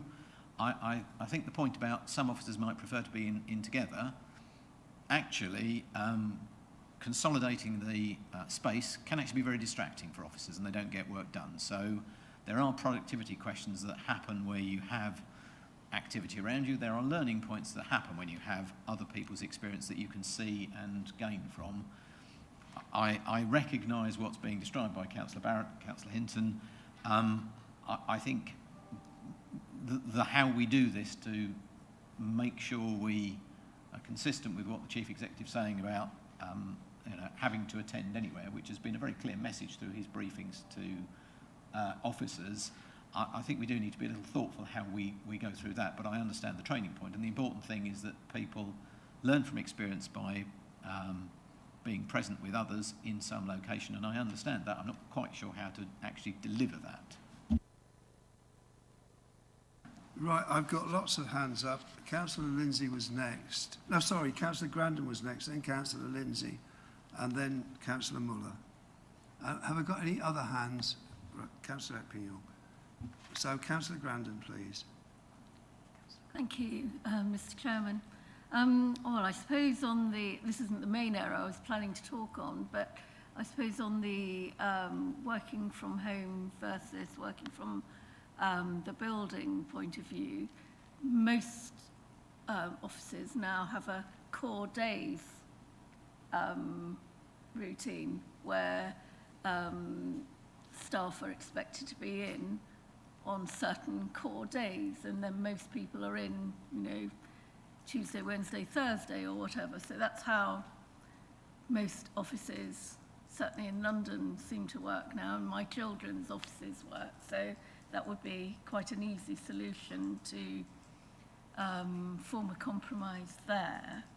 And on the thoughts that Councillor Hinton mentioned about getting improved feedback from applicants and their agents, I wonder whether we all get used to, when we make a purchase or deal with an organisation, up pops a form saying, how did we do, from, you know, on an email. I wonder if something like that at the completion of a either after pre-app or after the end of the application, I'd have thought in this situation after pre-app, whether it became an automatic thing for the planning team to send out a how did we do type thing, how can we improve or whatever our service, and that if that became the norm, obviously not everyone's going to fill it in even then, but it will be fresh in people in the applicant's mind as to how they felt about the service. So you would, and you'd have more chance of getting that feedback rather than everyone getting these forms at a particular time. I mean, actually, 5% isn't, if in advertising terms or marketing terms, 5% isn't a bad feedback, but this is a very specialist request for feedback that you would have thought the applicants would have an interest in providing the answers. So it must be the way that we're doing it that we're not getting more people taking part in the survey. So, but I think perhaps if you sent it immediately after the pre-app, then you might get improved feedback. So I hope that helps. Thank you. Yeah, thank you. Before we move on, I wonder if, to cover the points raised by Councillor Barrett and Councillor Hinton, we should, can I offer something along the lines of that we request the Director of Planning and Building Control and the Chief Planning Officer to consider arrangements to provide adequate training and mentoring opportunities for all planning staff with a view to improving the level of pre-app service. I think that's fine. Yeah, I think it should be used like that. Yeah. It doesn't want to be too rigid. I mean, this is just, it's only a recommendation observation. We are looking to improve the service that we find. Yeah, thank you. So I've now got 4 speakers. I've got Councillor Lindsay next. Thanks, Chair. Yes, that's a good idea, your proposal. Also, I picked up from our witnesses the need for the continuity when the pre-app officer is different from the case officer who goes on to determine the actual application. And, you know, there's a need for the when a change happens, if the pre-app officer isn't going to be the case officer going forwards, then they need to talk to whoever is the new case officer. Now, I don't know quite how we put that in a recommendation, but you know, I think it would be along the lines of the pre-app officer communicates with, if there is a new case officer, talks to that new case officer. I would suggest that's probably tinkering with the way that that they operate in the department, and that the sort of overall recommendation that I've suggested could easily cover that, to ensure that there is a discussion between the various members of staff. Okay, and the other thing I just wanted, I think I'm not quite clear, the wording of 3.4 and 3.5 recommendations is quite, I've read them 3 or 4 times over. Is 3.5, we're saying that the Corporate Director of Planning and Building Control and the Chief Planning Officer review the surveys and the audit that's been done. Is that what it's saying, or is it saying that they do an audit themselves, at least biannually? I think you're saying that, I think what 3.5 is saying, that the results of 3.2, 3.3 and 3.4 will be looked at by the Director, by the Chief Planning Officer and the 2 Cabinet members. Okay. Well, that makes sense then. And I just wanted to underline the importance then of 3.4, because it does strike me and this is explained in items 4.7 and 4.8 on page 32, that the importance of having this structured audit where you pick out sample cases randomly and check them for quality and check them for consistency as well.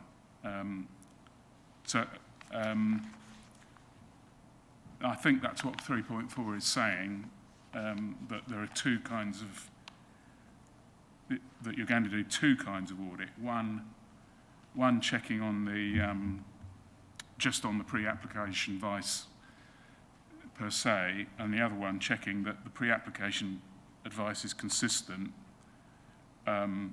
with what happens with the formal application. Is that right? I think it's to check the correlation between the 2, and if there's a consistent difference between the advice that a particular officer is giving and the ultimate outcome, then that's something which can be a training, sort of a learning issue. Mr. Isbell. Indeed, Chairman, yes. I mean, I think to make this effective, you would look at applications which have been decided and then which have pre-app associated with them, and then go into the detail of auditing that to establish whether the advice given was timely, was consistent with a proper position on things, taking the experience of those doing the audit, delivered customer service, and what you generally call quality in giving advice around things like risk assessment. And so as I mentioned to Councillor Epping-Yong, the intention is to do that monthly. It's not stated in the recommendation, but if one wished to state that, one could easily do that. I think if you do it more frequently, it will become burdensome. And similarly, I think if you could do it monthly, you could do it quarterly. Both of those are perfectly effective time models to do these things, but clearly there is some lag. That's inevitable that a planning application will follow along from a pre-app. Having listened to that, in 3.4, should we change the word regular to quarterly? I think if to do it monthly, you might have some pre-app 1 month, and about 4 months later, you've got the officer report, and then a month after that, you've got the decision. I think to do it every month is probably a bit too much. But if they wanted to do it every month, then by us suggesting quarterly wouldn't preclude that. I've got Councillor Muller next on the list. Thank you, Chair. I totally agree with Councillor Barrett regarding the KPIs on the survey. I think that's quite a normal practice, I think, this type of thing. I also support the recommendation you read out about the training, etc. But it was also pointed out earlier that, in fact, the junior planning officers, obviously, they do liaise with a more senior officer. So, as I understand it, then they wouldn't send out the pre-application advice to the applicant or the agent until that had been looked at by their senior officer. So that's how I understood it. And could that just be confirmed that that is the case, please? On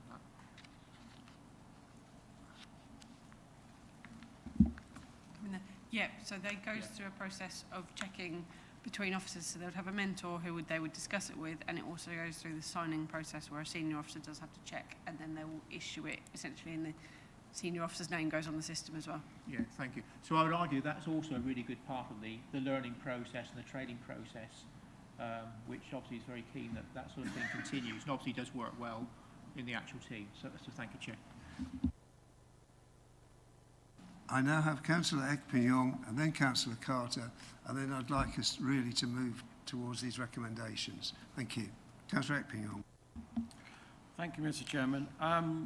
So I do agree about the issue of how we approach the way in which the junior staff within the planning department work. I think, you know, Mr. Isbell mentions the directive from the CEO. I think we have to bear in mind that, you know, it's all well and good for senior staff who've got lots of experience to work remotely. It's not the same situation at all with junior staff. One only has to look at the press to see large corporations demanding that all their trainee staff go back to the office, because that's much more effective and efficient way of getting them trained faster, more efficiently. So I mean, while I understand that Mr. Isbell as a department manager following the CEO's direction, the CEO's direction is not a carte blanche. You know, it has to be tailored to each particular situation. And for me, you know, it's really important for junior staff to get that feeling of belonging and working with each other and learning off each other and so on and so forth. You just can't replace that with remoteness. It's just not possible.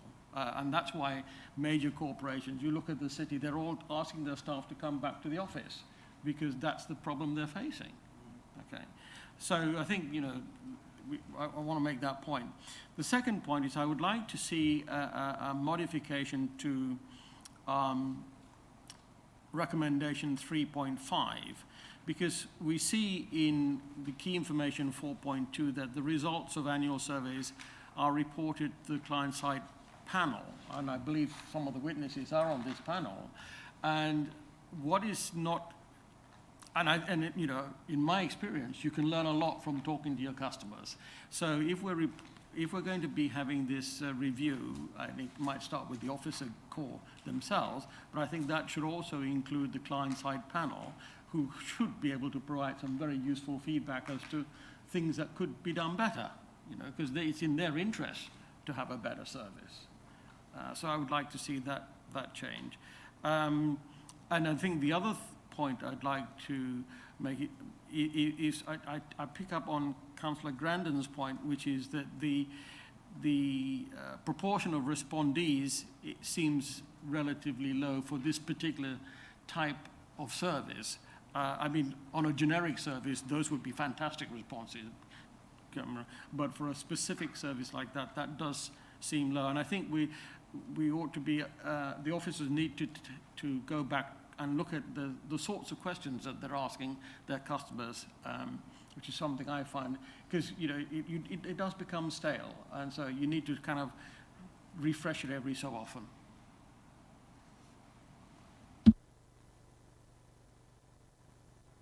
Come on that last point, we could perhaps alter 3.2, officers be requested to alter the frequency and format of. Yeah?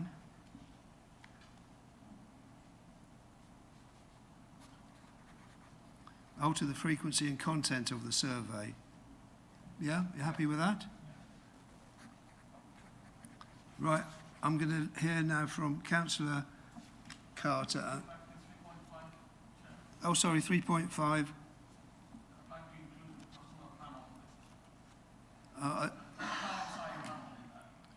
Process. Mr. Ismail, is there a problem with that? Because I think you already report the surveys to the client-side panel, so would you be content to include in that, review the result of the mentioned surveys and audit, at least biannually, in consultation with the Cabinet members for planning, and report to the client-side panel of professional agents. Would it be review with the client-side panel and report to the Cabinet members rather than the other way around? It seems the right way around to report to Cabinet members rather than to report to the client-side panel. That seems a little cart before horse, but... Yes, I want to review with the client-side panel, Yes. who can give you obviously valuable feedback, which you can then report to Cabinet and take on board yourselves. Yes. Right? While I'm writing, can we hear from Councillor Carter then, please? Yes, going back to a point from Councillor Lindsay, I would actually highly recommend us including there improving handover procedures or formalising recorded handover procedures. It may already be in place, but it can always go as a recommendation for us, which may improve some of the feedback we are getting, some of the discussion within officers, if it's a standardised, recorded handover process between officers. I did also wonder, regards to KPIs, I know we want to keep this rather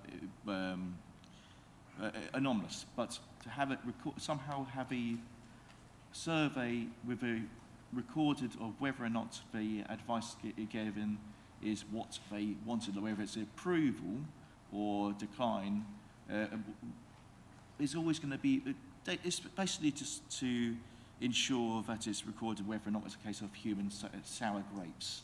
If they don't get what they want, we're likely to have more negative. And so, regardless of how small a feedback we get, it's going to be recorded whether or not the feedback we are getting is of a usable quality, as it were. Yeah, thank you for that. I'm not sure how we can weave that into the recommendations unless somebody can come up with something. But in the meantime, can I attempt to read my scribbles? And we have, on page 23, we have recommendation 3.1, which we are not minded to alter in any way. For 3.2, that officers be requested to alter the frequency and I think that's meant to be content of survey and customer experience of the pre-app service to open rather than annual. That officers be requested to undertake an annual survey of development, management, planning officers of their experience of customer service. That's unchanged 3.3. 3.4, we changed that to be that officers develop a model for quarterly audit of timeliness, etc. 3.5, that the Corporate Director of Planning and Building Control and Chief Planning Officer review the result of the above-mentioned surveys, and that's probably results of the above-mentioned surveys and audits with the client-side panel, and report at least biannually to the Cabinet members for planning. Is that what we had in mind? And then a 3.6, which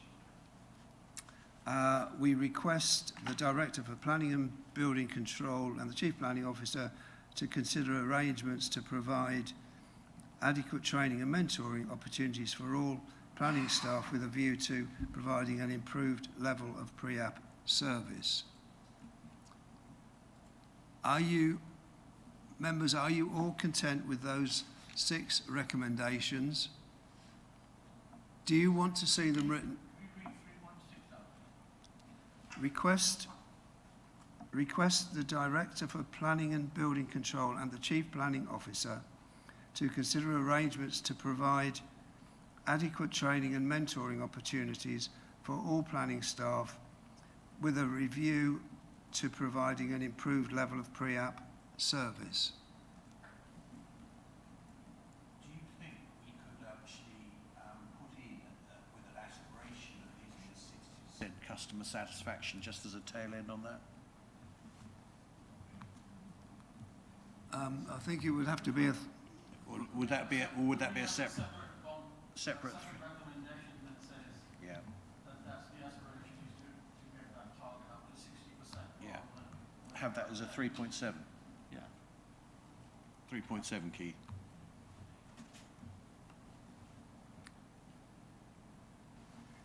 So it's the overall quality of advice as in 4.3.4 on page 25. Yeah?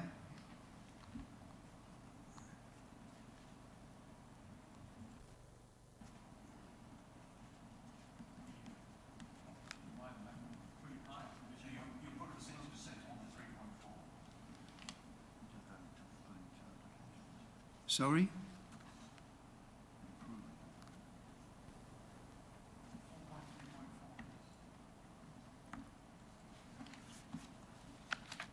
.3.4.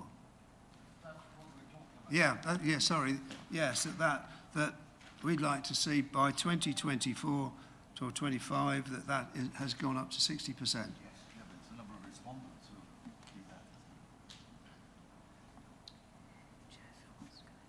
Yeah, I'm going to write this first.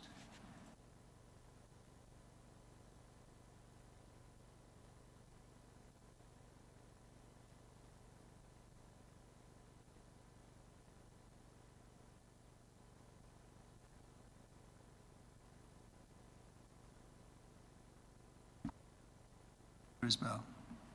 Yes, Chairman, you said 2024-25. I'm just, for a KPI to work, I was just wondering when we want to have got to this point. Just what's the expectation date that we're looking to make a measure of this? From my point of view, the next financial year, 23-24. I would suggest that that's a very sharp improvement. I think it needs to be longer than that. Now, would the survey be over a calendar year or a municipal year?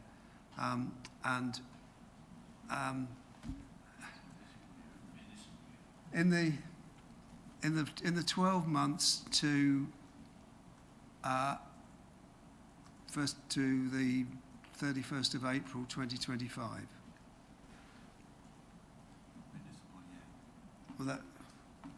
Well, yeah, that's what we said. Be realistic about what can be achieved. And the way that councils operate. If there are changes that need to be made within the department, in order to do that, they need time to make those changes. If they hit it beforehand, that would be great. There's no problem.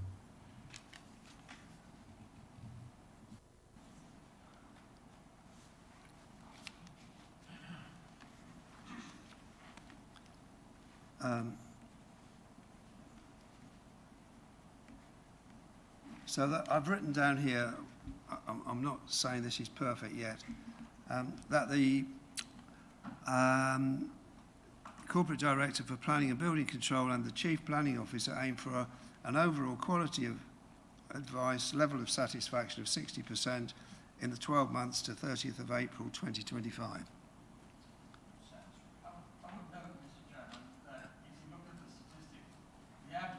Of the results is 53%, so you're asking for an improvement of 7% over a 2-year period. Doesn't seem very much of a target to me.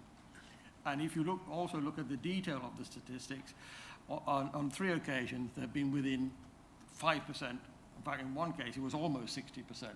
So I mean, I think, you know, in terms of stretching targets, 60% is not a stretch over 2 years. Mr. Isbell. Can I suggest 2 factors there? Firstly, we're changing to a in-response survey. So we've surveyed annually, we're now going to a real-time survey, so we don't know what we get out of that. So that may well completely alter those facts. And secondly, take back to the point that Mr. Platt made, people get a negative result they may well feel inclined to be negative about this. So quality and that sense of response, that may just be bad luck for somebody and tough that they don't like the answer they got and they will feel sore about it. And I'm afraid the local authority is a regulator in this role. We are not providing something which is absent of that understanding. So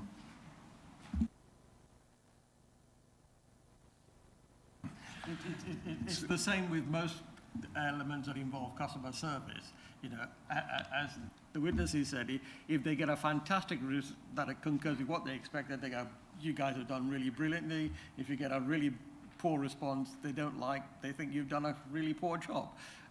That happens in all kinds of service environments. So I think, you know, I take your point, but I don't think it's totally, you know, pertinent in terms of looking at what the targets should be. Can we get back, sorry to interrupt, can we get back to these recommendations? I've read them out in fits and starts. Are you content with them? Does somebody want to change them? Does somebody want to propose these recommendations? I'd like to propose them as you've read out. Councillor Ekpiyong, before we do that. I think we need to change the target from 60% to a higher figure over the 2 years. It's not a maximum, isn't it? No, I just bring that all back to 4.34. Considering the overall quality of advice for ratings, that was 45.5%. Well, that's just one instance. The average is 53%. No, let's not have a discussion about that. We've got to decide whether we're going to go for 60% in 2 years' time or something else. There seems to be some sort of general consensus that 60% by 30th of April 2025 is about right. And I understand your point, Councillor Ekpiyong, but I go back to our Chief Planning Officer's initial response to my very first question was he said he'd like to get to 50%. So I've given him a target, well, we've given him a target of 10% over what his ambition was. So I think that's fair. I think we shouldn't. All right. Right, okay, so do I have a proposer then, please? Councillor Barrett and the seconder, Councillor Grandon. Thank you. Do you want me to read it all out again? No. Are you content then that we go to? Yes, you like. we can work it out. We can work it out afterwards. If we can go to the electronic vote, then please. Thank you, Chair. Members, that vote is now in progress.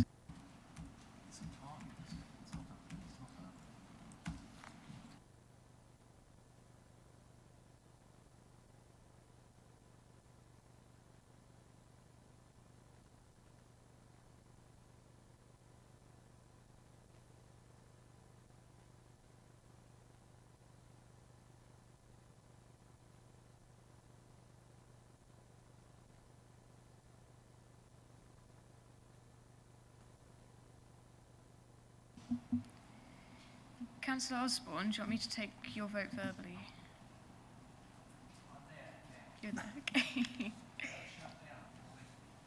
That's fine. Thank you, Chair. That is 11 votes for, so that is unanimous. Thank you.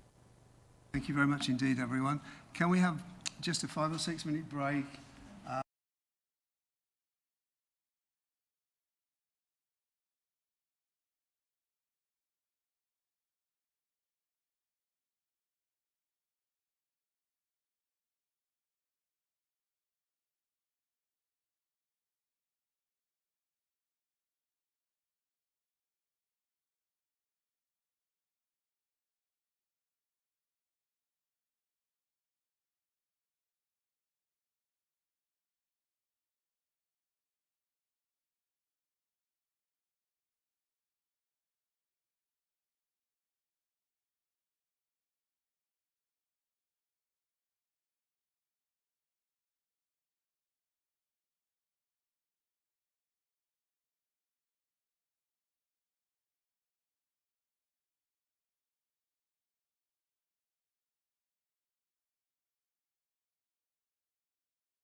Thank you.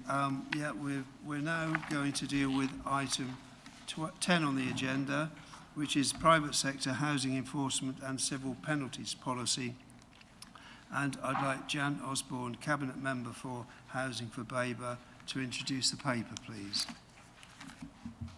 Thank you, Mr. Chairman. Good morning, members. This report relates to maintaining and improving housing standards in the private rented sector. The private renter sector contributes towards meeting housing need in both districts. Most landlords provide good standard accommodation for their tenants and manage their properties satisfactorily, but this is not so in all cases. The report proposes a new enforcement policy for our private sector housing work. It outlines the current work of our housing standards team, which is responsible for ensuring that housing conditions are safe and healthy for residents, which is a statutory council duty. At its heart, the enforcement policy seeks to provide clarity for landlords and agents on what is expected from them and the responses they can expect from the council to service requests. In most cases, this involves advice and encouragement to meet minimum legal standards. The policy also outlines guidelines for officers to ensure enforcement is taken consistently, fairly, and using good and fair practice. Wherever possible, we prefer to work with landlords in order to resolve problems to improve standards. The report proposes to charge for officer and administration time to recover costs where formal action must be taken when it has to resort to using such powers. This policy is not intended to prescribe the action that will be taken in every situation.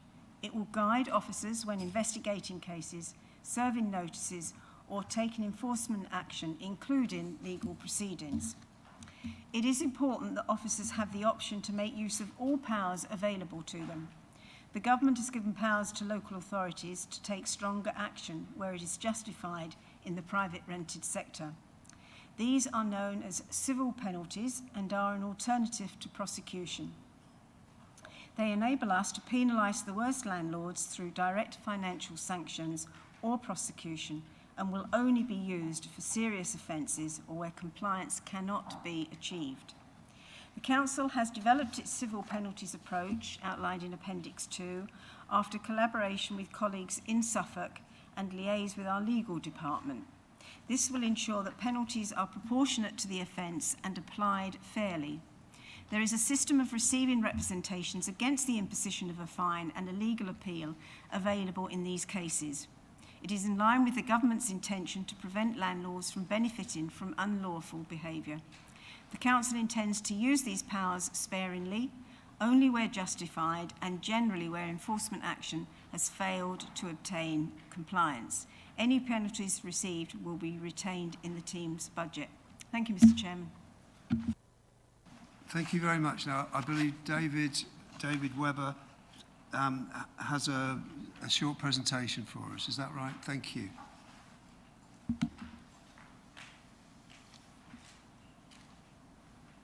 Good morning. My name's David Webber. I'm one of the environmental health officers that work in a small team of really a couple of officers that really work to ensure that housing standards predominantly in the private rented sector are healthy and safe for tenants in private rented accommodation. So we deal with some service requests from customers about poor housing conditions. We also license some houses in multiple occupation, and our work is really more about regulating standards than some of the other things that we do. So we do offer financial incentives to and grants to help people in need. And we also deal with some empty properties to help bring them back into use for to maintain housing supply and make best use of the stock with private sector properties. So these are the kind of things that we really get involved with. And this report is about really bringing into place the new civil penalty powers that are available to all local authorities and are generally available to support an enforcement approach where that is needed, which tends to be really pretty much as a last resort. in cases that we deal with. Ooh. So the civil penalties that we've got, they are forming part of this private housing enforcement policy. We felt it wise to, because of the complexity of the laws that we enforce, we felt it was wise to have a standalone policy that sits under the council's corporate policy. Council's corporate policy covers all of Babergh Mid Suffolk's work in terms of enforcement, be it planning, food safety, all sorts of other areas. So housing is one component of that, and the powers are pretty specific that we use, and we felt it was best to have a specific housing policy in this report, which outlines really what our powers and our duties are. So we have some statutory duties. There's certain things we must do. When people complain to us, we must investigate the complaints, and we must be aware of kind of some of the housing conditions in our districts as well. So that the policy aims to be really kind of open and transparent about when we're going to use different types of action, when we're going to work with landlords, when we're going to work informally, and that is the heart of our work really, is talking to landlords, trying to get some improvements done, and working with landlords as well when they've got inquiries and want some help on meeting legal standards. We work quite closely with landlords, and we do quite a lot of that already, and this isn't going to change in any way. It just provides us with a form of words, if you like, on when we will take action, how we go about exercising our statutory duties and powers. And as I say, most of that in the policy outlines when we will take informal action and when we will take the different types of formal action as well. These powers are large, almost entirely reserved for private rented type of properties.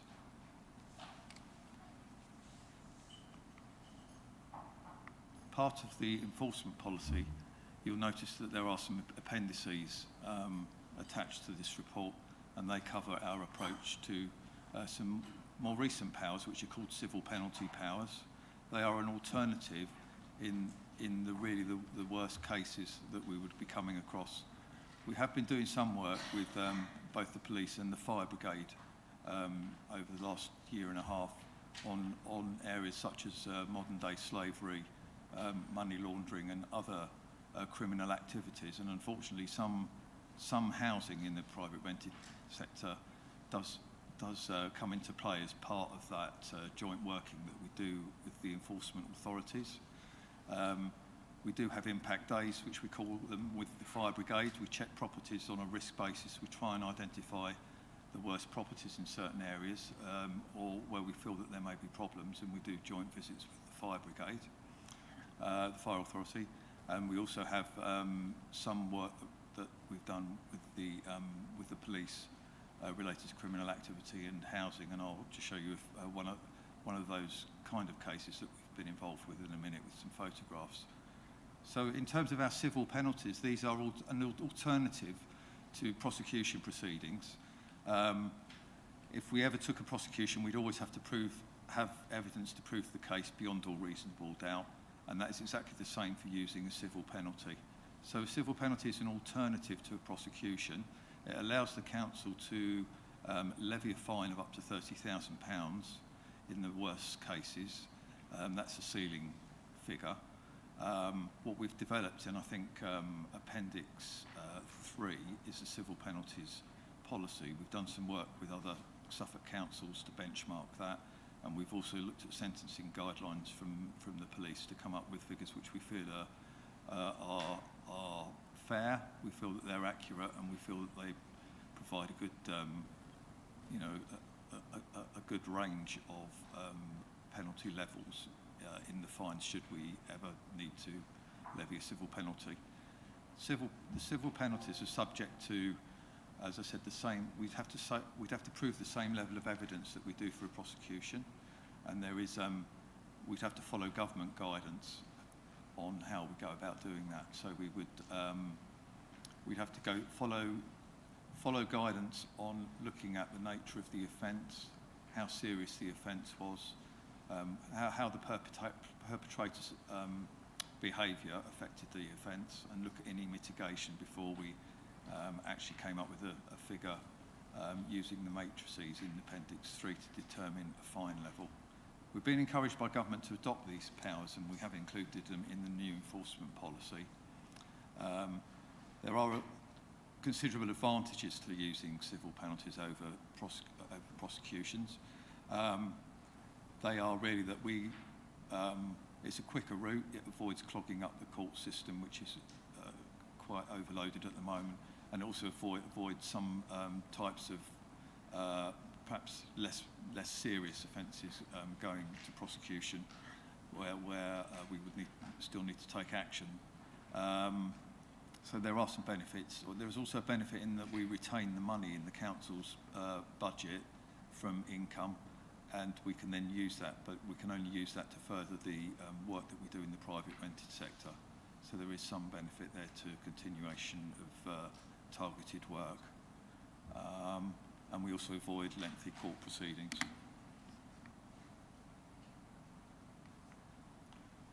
So a few examples I've just shown there where these new civil penalties may be helpful to us. So I've outlined a few different cases there. So we would always make a decision on whether to prosecute or to issue a civil penalty in conjunction with legal advice that we take, and we'd work closely with our legal department in making a decision. So the first example there is where perhaps we had a serious problem in the private rented sector, where someone had been rented out a property, maybe above a commercial premises or something like that, which required, and maybe it was a multiple occupied property, which is quite high risk for a fire, and there happened to be a fatality there.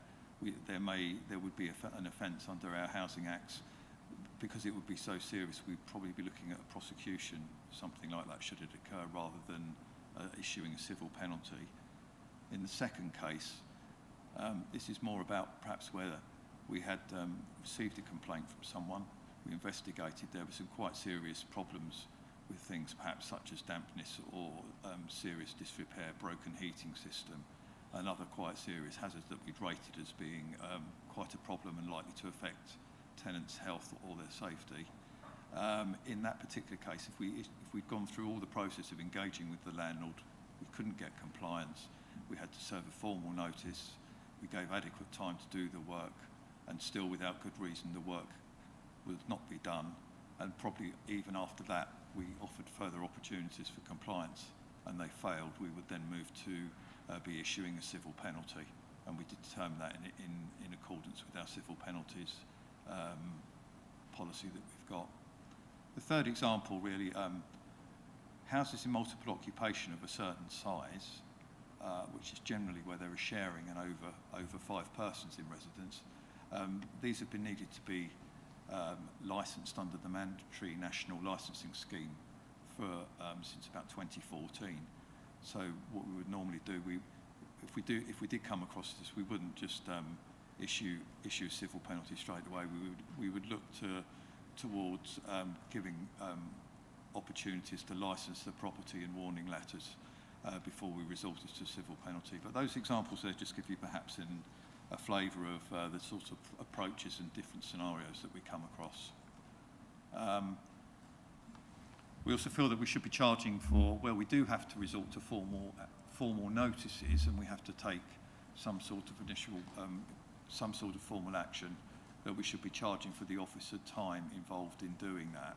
The reasoning being that the majority of our landlords are compliant. They offer good properties for people and they provide a housing need. If some landlords are cutting corners and really don't want to comply with the law, perhaps it could be seen as being only fair that if the council then has to use its own resources to intervene and take formal action, that we should recover those costs of preparing our legal formal documents to get landlords to do some work. So we'd only do that really when we're taking formal action such as serving prohibition orders prohibiting the use of a property, or maybe where conditions are so bad that we'd have to ask a landlord to formally improve the property. The charges will be based on officer time taken, and they are set out in government guidance, so they're very clearly defined on what we can charge for. This is just an example of where we did some work with the police in a property that was linked to alleged criminal behaviour. It's a property we came across with antisocial behaviour, and we were asked to attend with the police. As a result of action that we took, we prevented the property initially from being used by issuing what is known as a prohibition order due to some very serious and dangerous conditions that we found at the property. When we attended the property, it was multiple occupied. There were a number of signs of evidence of that, with shoes and multiple rooms, shoes in the entrance of multiple different persons, and various bedrooms being occupied.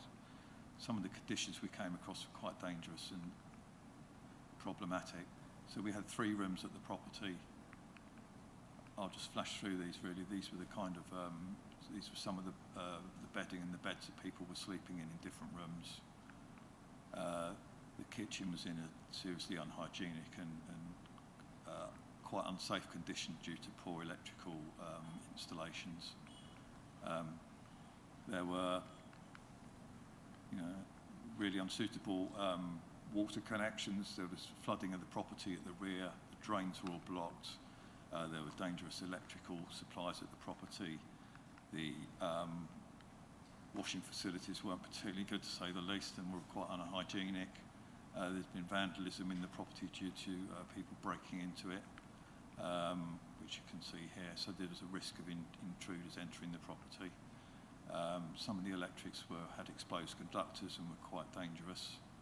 And that's just one example where there's a number of offences there, and at the moment in the initial work that we did was to prohibit the use of the property, but we could also use our civil penalty powers perhaps to levy a fine for offences on that particular landlord of that property. So that's just a brief summary of the sort of work that we do and why we'd like some comments perhaps, and I'm happy to answer any questions that we've got today on our policy, and I'm with my colleague, Mr. King. Thank you very much indeed. Excellent presentation. I think we all know much more about the topic now. Thank you. Members, are there any questions? Just questions, please. Councillor Scarf, then Councillor Muller. Thank you, Chair. Just a couple. Page 111 gives us the penalty bands, and it gives us the starting points and the penalty band range. I'd just like to sort of understand the range, for example, in low culpability, the first one, lists a starting point of £1,500 and a range for the penalty band range of between 750 and 2250. Is the range something that's set by government, and the starting point is something that you're recommending to us? Because obviously the starting point is higher than the minimum. That's the first question. And also, if we issue a civil penalty notice to a landlord, are we able to use that in the same way as a press release following a successful conviction of a landlord? Because I feel that if we are able to advertise the fact that a landlord has digressed from what would be expected through a press release following a court case, that actually says quite a lot. But would a civil penalty notice be able to be used in the same way, or is a civil penalty notice literally issued and there can be no advertisement about it, i.e. is it a deterrent factor? I mean, on that second point, I'd say I don't know the answer to that, and I would have to take further advice on whether certainly you can with prosecutions, and I'm well aware that there have been press releases, and I've done them myself at certain places. I would just need to check with civil penalties whether they can be put into the public domain. Personally, I can't see why not, but because it's I think probably the point you're making is because it's civil rather than a criminal offence, then that may determine whether or not we could publicise it and put it into the public domain. Certainly, I can add to that by saying certainly there is a national register now of offences, and all civil penalty offences can be put on the public register that can be viewed. So that is one way of certainly making people that rent properties more aware of who bad landlords are in any part of the country at the moment. On the first point, on the starting points that you mentioned, so they've been really ranged between a very low start point of 1,500 up to 30,000. Now, I think before that page you can see how we come across determining what those starting points are. So for each particular case, we would look at what the culpability is and what the harm is, and there are some, I think there's some boxes in 5.4 above and 5.3 above that. So these are the sorts of behaviours that you can see that would likely to lead to us then looking at a starting point for an offence. So you may have some quite minor offences at the bottom end of the scale, and as you've said, you talked about the £1,500, and that would be quite a starting point for quite a low grade of offence. But what we would then do is if we consider the starting point of £1,500, before we got to that stage, we'd look at the severity of the actual offence, then we'd point to the £1,500 fine as our starting point, and we would adjust that up and down depending on factors such as the culpability of the offender, any mitigation received,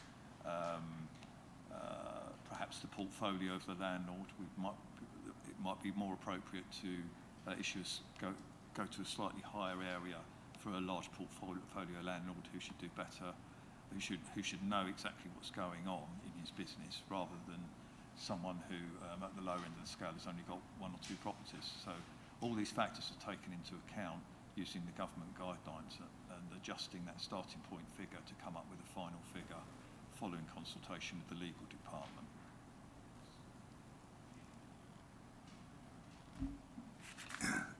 Thank you. Councillor Mullen is next, and then Councillor Carter. Thank you, Chair. How many prosecutions, I know there is a last resort, but how many prosecutions have you perhaps done in the last 18 months in these sort of cases, please?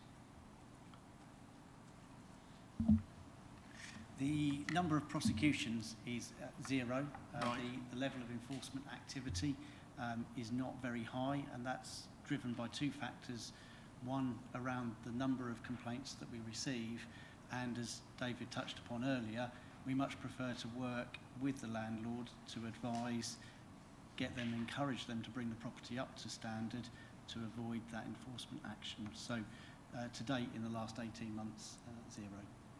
Thank you. And my other question is, on the example that you actually used, whereby you would prosecute, and you said we would take the appropriate action. So I know that's potentially a hypothetical example, but if you were taking the action for a prosecution, would you undertake the interview under caution, or would the police do that for you? If it's offences under the Housing Acts and under this policy, we would be issuing the formal cautions. Right. So we would conduct that process under the Police and Criminal Evidence Act. Yeah, we have got some training in doing that, and we are competent to do that. Thank you very much. Thank you, Chair. Thank you. Councillor Carter, please. Yes, going back to the first example where we took action after there's a fatality for lack of fire alarms. Is there no cause of action that we can take prior to that if there's a lack of fire alarms or carbon monoxide alarms? Because surely it's a bit extreme, and I would say that prevention is better than, it's not exactly a cure for death. That'd be my first question. I've got a few others after that. So I think that first example, I mean, it was a hypothetical example, but we would always expect, if we've got a property that's multiple occupied, then we would look at making sure, if we came across that property, inspected it, we would always expect there to be a means of escape in case of fire that was adequate, and adequate other fire precautions. So what we'd be looking for really is a safe means of escape for people, and adequate alarms and fire doors, and detectives and things like that. So if we came across a property and there'd been a fire and a fatality and the landlord hadn't put any of those in, then we would be looking, because of the severity of that and the fact that that property should be subject possibly to mandatory licensing if there were 5 or more people and they hadn't done so, that we consider those all really quite serious offences. So they'd be right at the top end of the scale of seriousness of the severity of the offence, really. So we would be looking at prosecution. But your point about if we came across that generally, I mean, landlords generally know what should know what their business is. If they are running multiple occupied properties, they should be compliant and do a risk assessment of their property, check what they need in their property, take advice, and make sure it's compliant.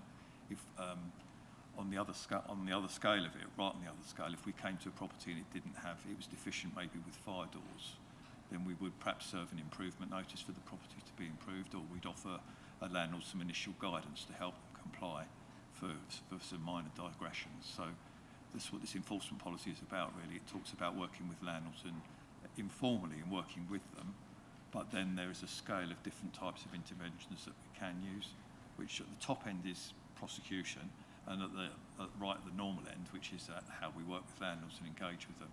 But somewhere in the middle there, we've got some other powers around, coming across properties that are perhaps non-compliant, and landlords aren't prepared to engage, and they wouldn't be prepared to do the work unless we served a formal notice on them. So there's all these different types of approaches that we can take. And because houses are multiple occupied properties are quite high risk from a fire point of view, they are subject to an additional layer of management regulations that also produce some more requirements for them because of the high fire risk. But they also mean that if they don't comply with them, then the council can take action for management regulation offences, so they would be civil penalties.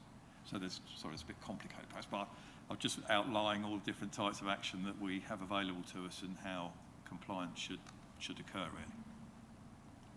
And on the scale, I am aware there have been cases, not in our that I know but there have been cases of landlords having multiple properties being linked to criminal activities, either selling the information of vulnerable tenants into instances of cuckooing, also the same landlord having a HMO where it's linked to modern slavery.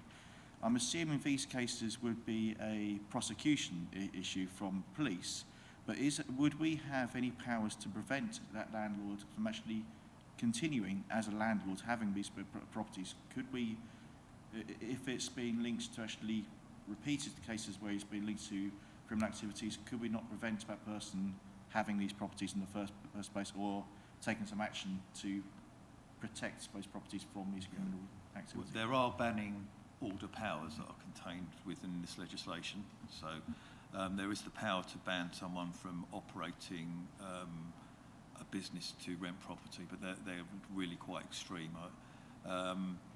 They have been used for those types of behaviour in other authorities, and that's quite correct. We do have those powers available should something like that happen in this area. They normally only happen really where someone has been previously convicted for a number of offences already, and they're continuing criminal type of behaviour, and you have to go to a property tribunal and prove your case and ask for a banning order. They can be issued by the property tribunal. Yeah.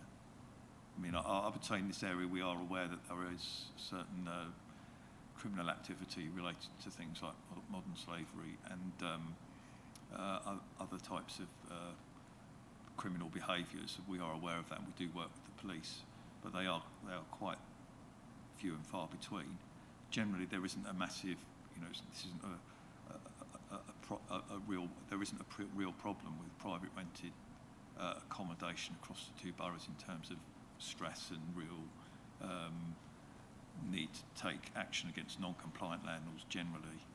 That's my general feeling, but clearly we do need these powers in case we come across more serious, quite serious activity. My final one would be, I've gone two extremes there, but one would be a very sensitive one. is whereas issues where there's properties and hoarding of the tenants. How would this be? Would it be down to the landlord for not clearing the if there's a issue where it could be a fire risk or cause an obstruction?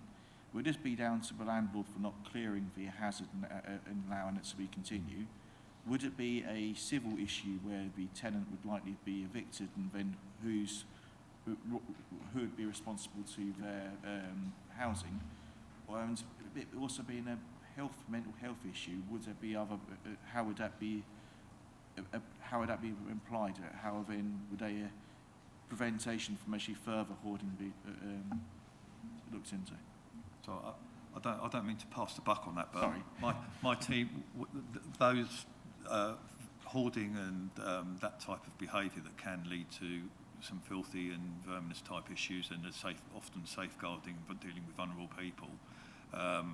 That's not part of these powers under the Housing Act because it's dealt with under public health legislation. But and my team don't really deal with that directly, but we do work with our environmental protection team to deal with quite vulnerable people in terms of checking their kind of housing. And you mentioned the fire safety element of that. So we often get called in via our environmental protection team who deal with ensuring that the property is clean to a reasonable standard.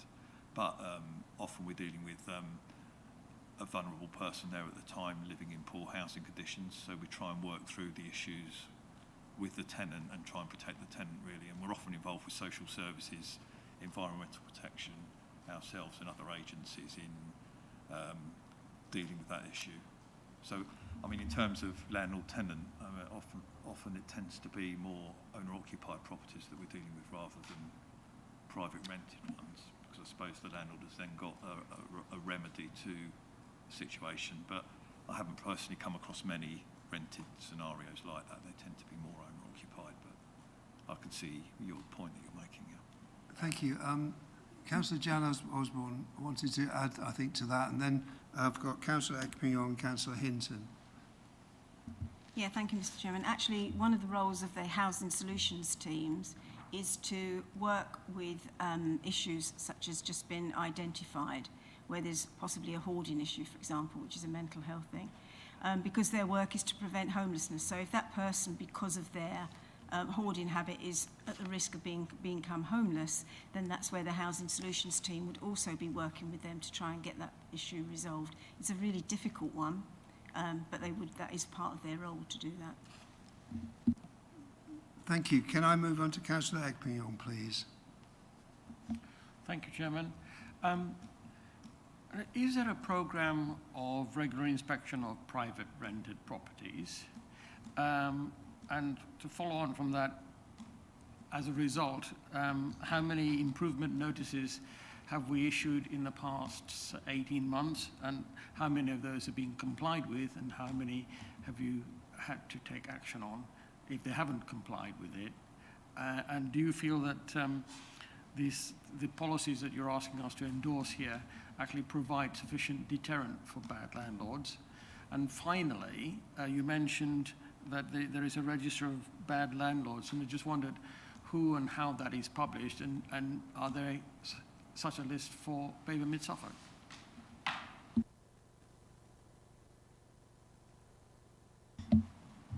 So, if I've got the order of those questions right, in terms of irregular inspections of properties, no, it is a reactive service, so the inspections we carry out will be from complaints from tenants to us in terms of inspecting properties. How many enforcement notices? I haven't got that information to hand. Again, similar to the previous question around prosecutions, it's going to be a small number. It's going to be a handful of improvement notices leading to further enforcement action. Is this a good deterrent? Yes, I hope so. And the deterrent is making it easier for us to be able to take action against those bad landlords when that arises as an alternative to prosecutions. In terms of the register, that, I think, from memory as well, is something that's included in the white paper, the Levelling Up white paper in private rented sector about a national landlords register. So that may be something that comes forward in future legislation. Sorry, so the register doesn't actually exist at the moment?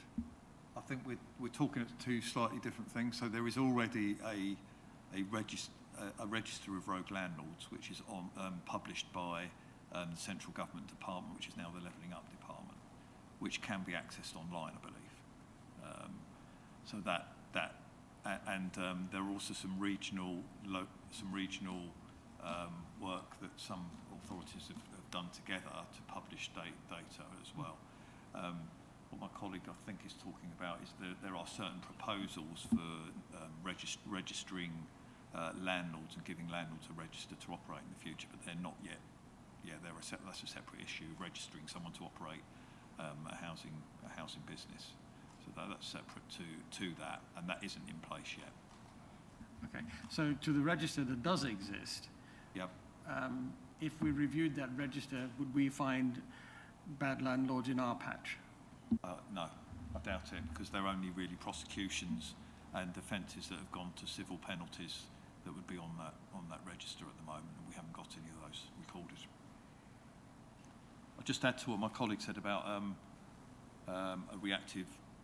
We do run a reactive service but we do try and target our work as well towards areas that we think where we think there are problems. So we do this work, I've said, with the fire authority and police, because we see that as being really quite important.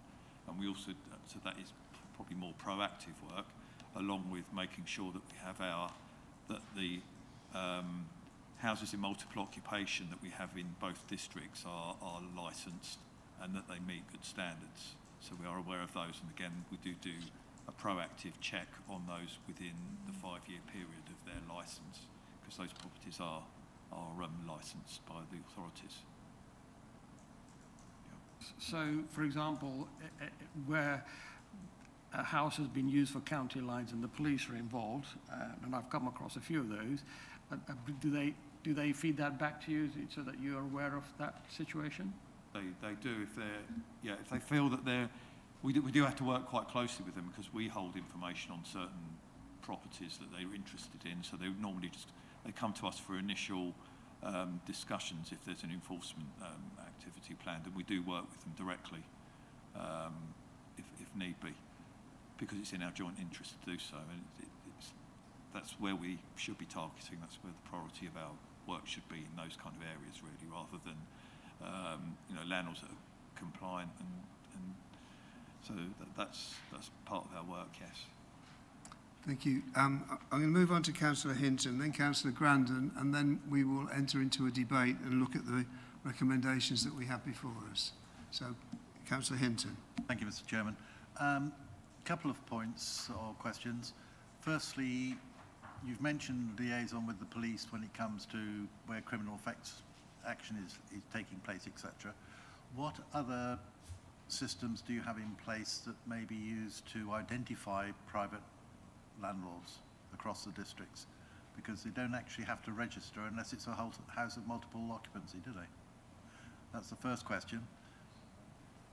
And the second question, do registered social landlords come under this same category? Because press has shown just recently that certain registered social landlords have been fairly negligent in the maintenance of their properties, etc., with, in one case, fatal consequences.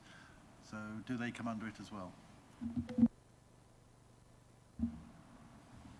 So registered providers, social landlords, they are subject to the Housing Act, and they are subject to all that we've talked about here today in these policies. Historically, because we've got a working relationship with them, we try to work with them rather than taking formal action against them. But we do tend to treat them very similarly to the way that we treat private landlords. Although we don't have a great deal of great number of complaints and inquiries from social landlord tenants, and these are quite large organisations that should be well managed and well regulated. Sometimes they're not, and we do get involved, from time to time. But they should be capable of managing their own housing stock and making sure that people live in safe and healthy conditions. First point. Yeah. In terms of building up our knowledge of landlords that are operating within Babergh and Mid-Suffolk, the piece of work that we've done over the last 18 months around the minimum energy efficiency standards. So landlords have to have an EPC of E or better for any property that they rent out, unless there is a valid exemption. Our work in terms of determining those properties that are F or G rated, making contact and working with those landlords has started the process of us building up that information about landlords within Babergh and Mid-Suffolk. But if a landlord decides to rent a property out without an efficiency rating, you wouldn't know about it, would you? Yes, we would, through data that we're able to receive potentially from other sources. That's where we've then, as part of our MEES project, made contact with those landlords and encouraged them to obtain the correct EPC.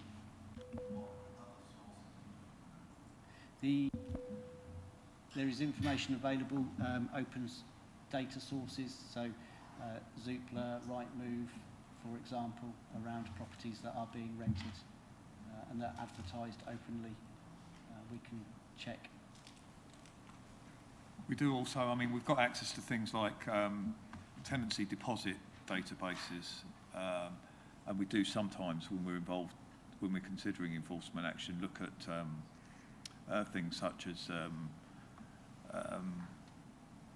internet, some of the records that we've got around land registry and ownership of properties. So we do bring some information together, but our service is largely reactive at the moment, so we're not proactively going out and looking for the people that are looking for bad landlords. Ideally, that's something we should be doing, but we're not doing that at the moment. I think perhaps we will be doing more of that in the future, considering some of the proposals that we've got coming forward for resourcing. It looks like we might be able to do more of that sort of work, but we're not doing very much of that at the moment, I'm afraid. I'm just concerned that we hear about the dark web, and there's all sorts of other informal ways that people communicate and conduct business.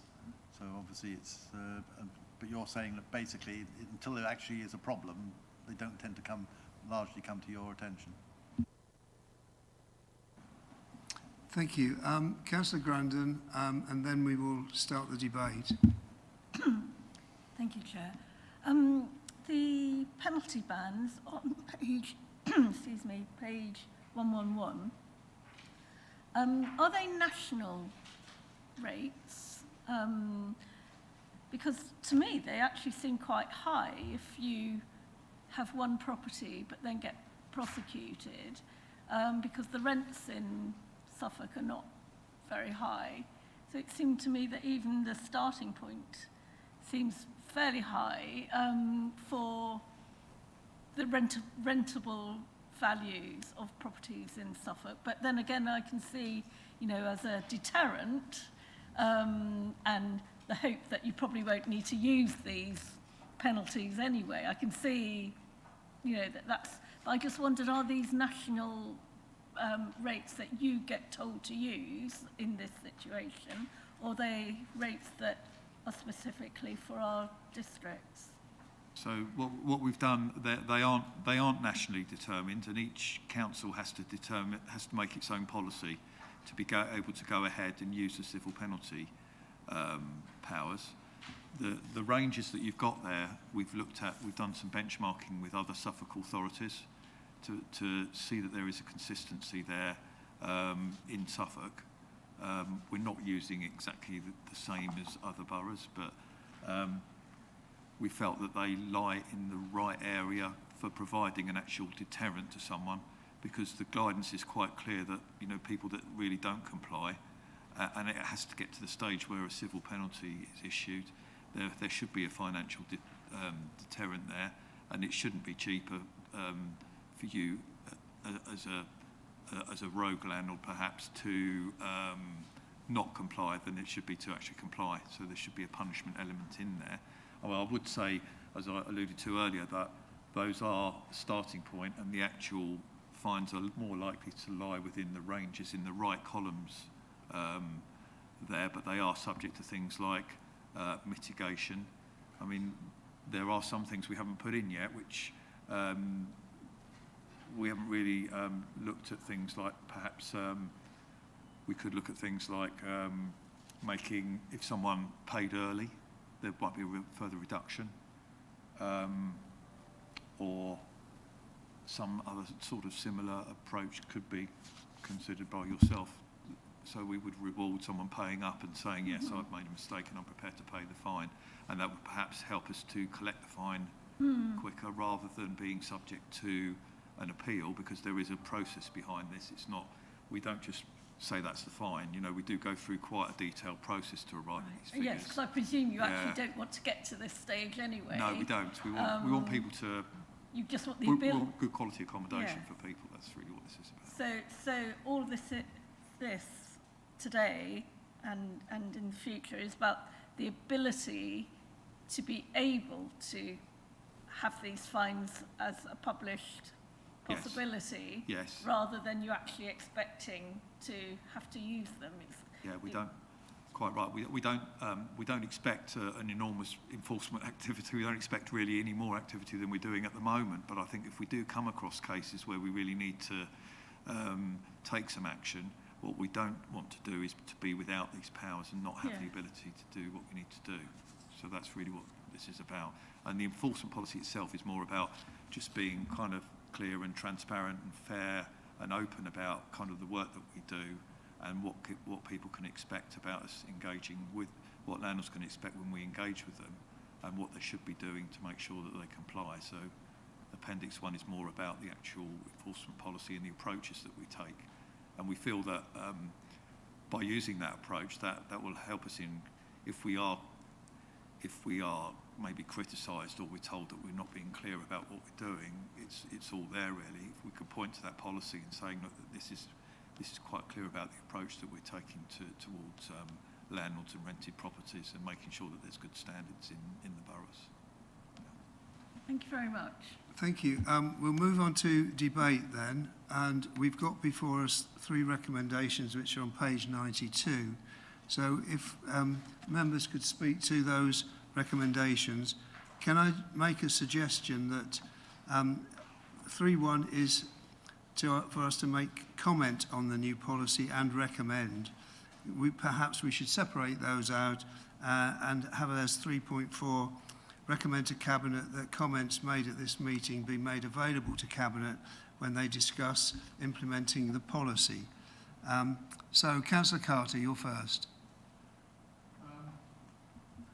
I was going to ask a question, but we moved on. So I would say that I'm completely in favour of HGVs going, the powers being in place. It is due, of course. We haven't got the prosecutions at the moment. We haven't got the enforcement going in, and this is going to be for residents, for their safety, for their for a benefit of tenants, for residents, and benefit for neighbours as well, not having to deal with these the situations put in place. So where it's got the enforcement, it's got the we've got the stick end here rather than just the carrot, and it's these recommendations are I'm personally in favour of this going ahead. So it's not what I was intending to say, but it's what I've got in a moment.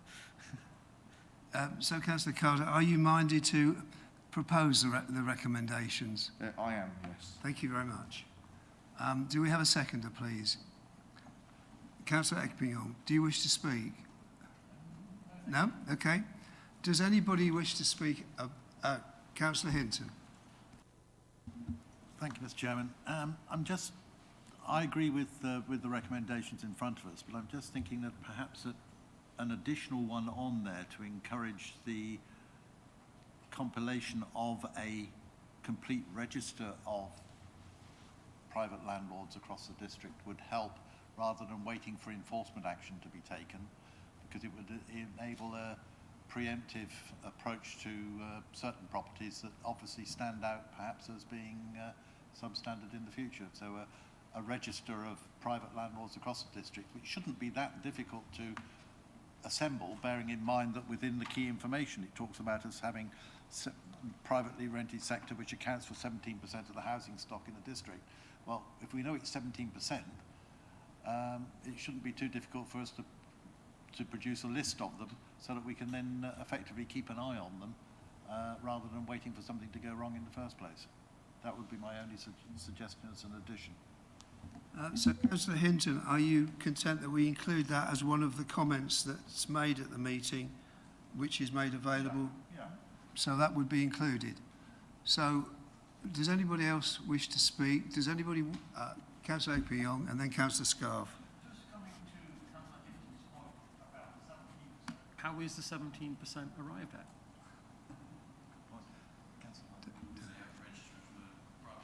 I mean that is a rough figure of what we've picked up from a housing strategy. We haven't done stock condition surveys. It's not something that we have the ability to do at the moment, but it's based on, I think, housing strategy information that comes from census data, and that's roughly what we feel that sector looks like at the moment in terms of the figure. So it's, yeah, I accept what you're saying there. Can I just raise a point from Councillor Hinton there in that I'm a little bit concerned that if we do start compiling registers of people, we can't really put them in the public domain because there's going to be some sensitivity issues around protecting people's private information. So I'll just raise that as an issue for consideration. But yeah, as an internal mechanism, that may help us. That's fine, thank you. And if I could just have a quick follow-up to the register point around, we are aware that this is potentially coming through central government, through statute, so that would be my preferred choice in terms of compiling or holding a register that is supported by national legislation and guidance for its operation. Thank you. Councillor Scarf. Yeah, thank you to Justin for that, because I think actually we need to wait for the statutory need to register for homeowners or landlords to rent, because there are a lot of private arrangements between an individual who don't even use a letting agency or anything. So, you know, there are some difficulties in collating that information, and of course it always changes because the house, you know, could be sold. Just want to point out on page 103, you've got two 3.68s working default. Page 103, you've got two, it's repeated twice, 3.68 the working default, so you just need to amend the policy before you adopt the policy. Proves I read the papers. Thank you, well spotted, and we will update that. Thank you. Right, thank you. So, are you all content that we go to the vote? Do you want me to read it all out again? Are you happy? Okay, so I will ask the Governance Officer to carry out the electronic vote. Thank you, Chair. Members, that vote is now in progress.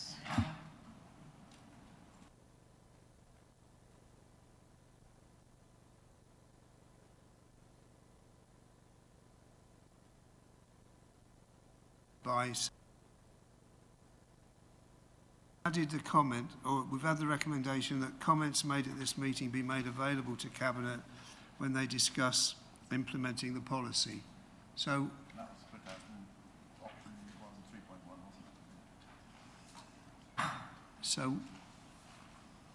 do you want to? Are you happy to vote as it's on the screen, and we'll add that in? Okay.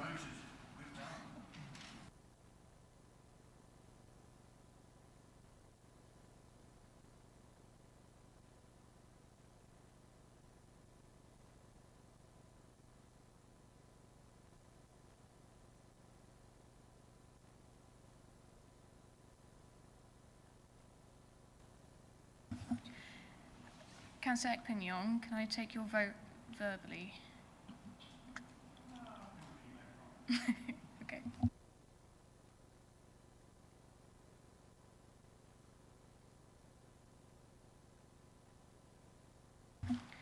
Thank you, Chair. That is 11 votes for, so that is unanimous. Thank you very much. We just need a couple of minutes, not time to escape, because there is a short presentation, I believe, and we need to load that up.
Right, members, we're going to resume now with agenda item 11, which is an information bulletin, skills overview and update. This is for noting. So we've got a short presentation and there could be a period of questions but there are no recommendations or decisions needed to be taken at the end. Thank you. So can I hand over to the officers, please? Thank you. And we've tried to keep the presentation as short as possible. We know that you've had a very long morning, but we'll obviously take questions if you have any at the end. And just, oh yes, it is the Dinaro. So just as a way of background, what we are bringing to you this morning is an update on where we currently are in terms of the progress against delivery of the skills actions that have been included within the recovery plan that we drafted during 2021 but published in early 2022. That set out the challenges that the economy was going to face during and after the COVID pandemic. The framework that we set out for the recovery plan was to split our programmes of work into 3 areas: innovative and creative, connected and sustainable, and successful and skilled, and within 3 time frames for activity: react, which was very short term, 3 to 6 month activity; recover was 6 to 12 months, and regrow was 2 to 3 years.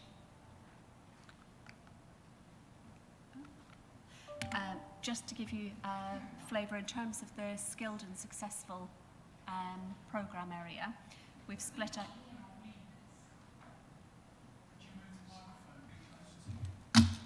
Of course. Is that any better? Yeah, I'm afraid I can't read anything on the screen either. We can share the presentation with the detail. Right. Okay. Thank you. So in terms of the recovery and regrow actions, these are all published within the recovery plan and the strategy that was published in early 2022. So this is only an update in terms of a refresher, if you like, in terms of the specific actions around successful and skilled items. Just to pick out a few of those, under the recovery area, we looked at focusing on the development of an innovation and skills centre for Gateway 14, supporting raising aspiration in partnership with schools and the creation of a skills innovation programme, supporting the cultural groups to support development and drive people back into the town centres, and an Economies for Healthier Lives programme to engage with primary school children. In terms of regrow, which is our longer term ambition, we're looking at a promotion of aspiration across the district, offering opportunities for all ages to gain stronger transferable skills through partnership working with business and education, looking at joining national forums and roundtables to be at the forefront of information and learning about how to stimulate growth and successfully defeat our challenges. So in terms of the specific role that we've got, I'll pass on to Claire for some of this. There we go. Yes, so what's our role as a district council? Obviously, we have no statutory role, for example, in education. However, our strong aspirations for our communities and our strong need for a healthy economy means that we continue to work in this area, and it ties in with all of our priorities. We work hard to ensure that our communities are visible and represented. Babergh and Mid-Suffolk can disappear a little bit in some of those broader landscapes of the DWP and the education because their geographies and boundaries don't follow our own. So we make sure that we are very well represented and visible and vocal in wider groups and networks. In identifying the kind of the support and delivery of others, working with private providers, third sector organisations and statutory providers to make sure that the best delivery that's available is brought to our communities, because that's another area where we have to ensure that our communities are represented. We don't have the big towns and the obvious areas of need, so we always have to make it easy for those deliverers to be in our patches.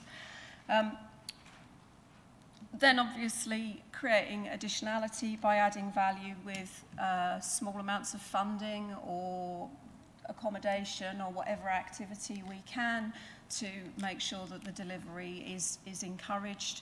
And avoiding duplication. There's a lot of funded programs out there that all do very similar things. So being part of networks and encouraging our providers to work together to complement each other's delivery rather than everybody trying to deliver the same thing.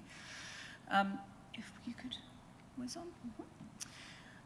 The external skills picture is massive. There is a link in this presentation which takes you to some of the national employment programs that are on, that are available. It's ever-changing, it's huge, and it's very complicated for people to navigate, but we try and stay in touch with as much of that as we can so that we know what's happening and make sure that some of it's happening across our area. The county and LEP-wide projects, again, there are many of them, and again, we have to make sure that they don't focus in areas of great need, such as just Lowestoft and Ipswich, but that those are represented in Babergh and Mid-Suffolk as well. Locally, you've got the community adult education budget that enables people to deliver skills training and support across various parts, mainly Stowmarket and Sudbury, if I'm honest, that's where most of it happens. We've got independent training providers. Local colleges, again, we suffer because we don't have an independent FE college, so we encourage, where possible, access to college and support people to access colleges throughout our district. Age-targeted provision, sorry, I thought someone was asking me something. And then third sector provision and district NEAT schemes, which is for those not in education, employment or training. So what's coming next? There are a lot of anticipated challenges coming. Our young people are struggling massively off the back of COVID. We've had a huge increase in, for example, in Suffolk, young people being excluded from year 10 and 11, an increase in free school meal provision, an increase in elective home education, and a 23% increase in school, young people disengaging from school. All of those we know will have an ongoing impact on our young people. The business support landscape is changing, so obviously the changes in European funding will impact on how current business support programs are delivered. There's still an ongoing conversation about what the LEP will look like going forwards and how the Growth Hub provision will work. Recently, the new Technical Skills Legacy report that was commissioned by the Suffolk Growth Programme Board has just been completed. It was done a couple of years ago and it's just been revised.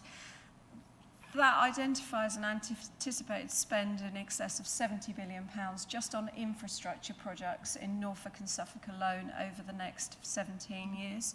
Whilst that can be seen as an opportunity, it also has some ongoing risks to our existing businesses. We've got some big providers coming in, building big schemes that will need to recruit locally, so we need to help our local businesses to be resilient to that.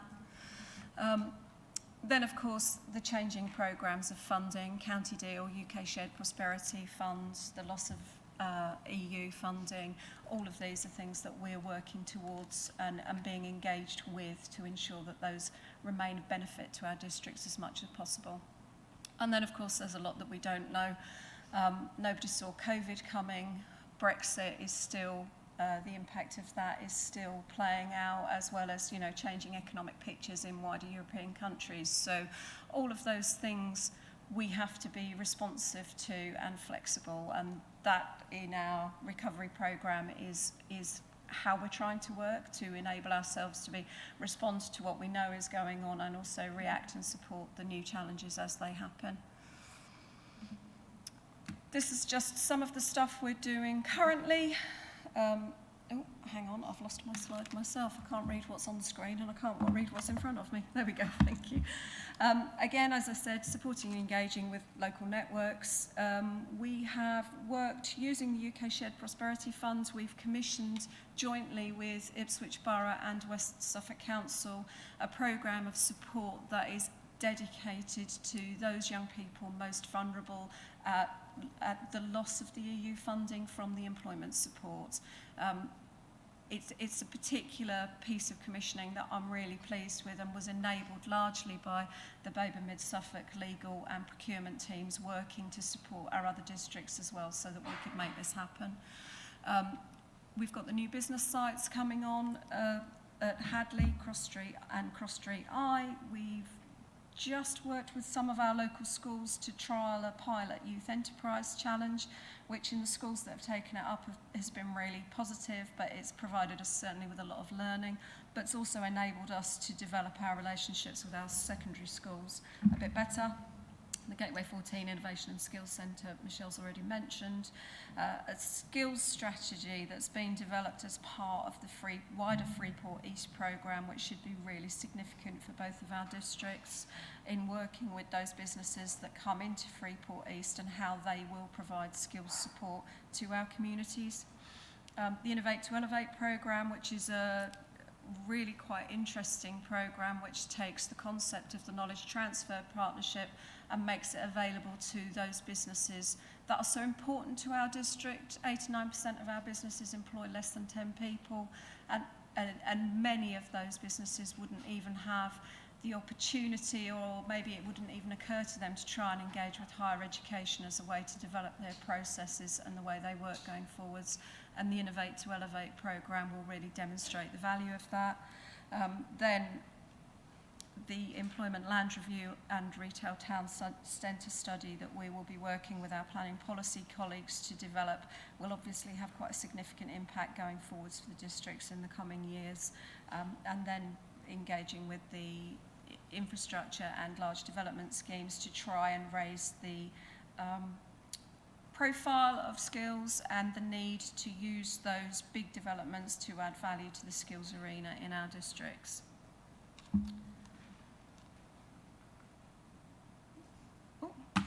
Yep. Oh, yeah. So what's still to do? Well, there's always lots to do. We want to transition from a delivery against a recovery plan, recognise that we're moving on from where we were a couple of years and actually turn that into a proper strategy or a formal strategy that sets out some clear ambitions for the medium-term future. The ongoing work is UK SPF has provided us with some opportunities that we will look to develop over the next couple of years. Across both communities and economic activities, closer working with our statutory partners and others. We can't do it on our own, so we need to make sure that we work with those statutory partners to encourage the best value for our districts, and then carry on working with developers, developments to ensure that employment and skills remains a high profile thing, and working with our schools and education providers as much as we can to develop our understanding of their many challenges. And then finally, really what we need to continue doing what we do and to do it better is we need that support and connection and relationships. So your insight as our community members is so important to us. Your relationships with businesses, your relationships with schools, your relationships with those business networks really helps us, because we have, in excess of 9,000 businesses across Babergh and Mid-Suffolk. We can't possibly know them all as well as they need. So your insight is really valuable to us as we go forwards.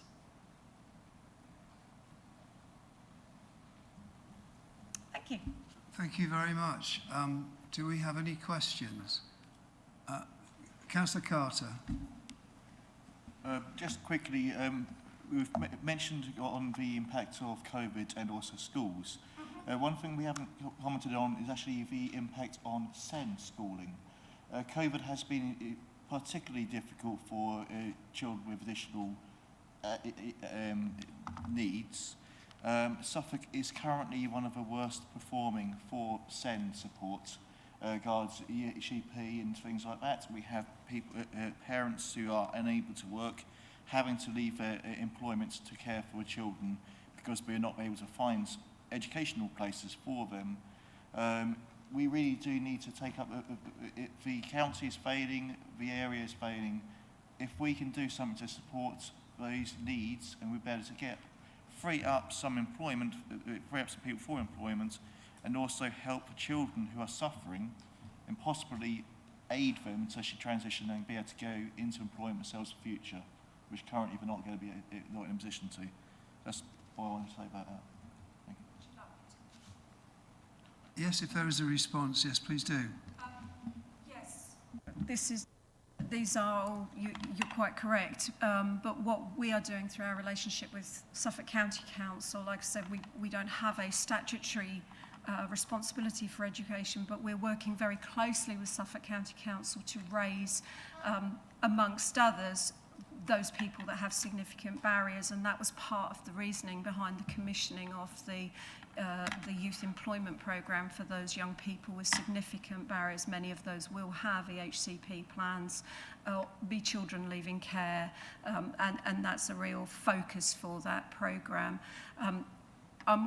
There's also a programme at County looking at sort of more intensive support for children with EHCP plans around work experience, work opportunities and those kinds of things, and they have actually asked the district councils to be involved in those conversations. So absolutely it's something that we're aware of, and where we can, absolutely using our relationship with them to help promote those schemes. Thank you. I've got Councillor Ekping-Yong and then Councillor Grandin. Councillor Ekping-Yong, please. Thank you, Mr. Chairman.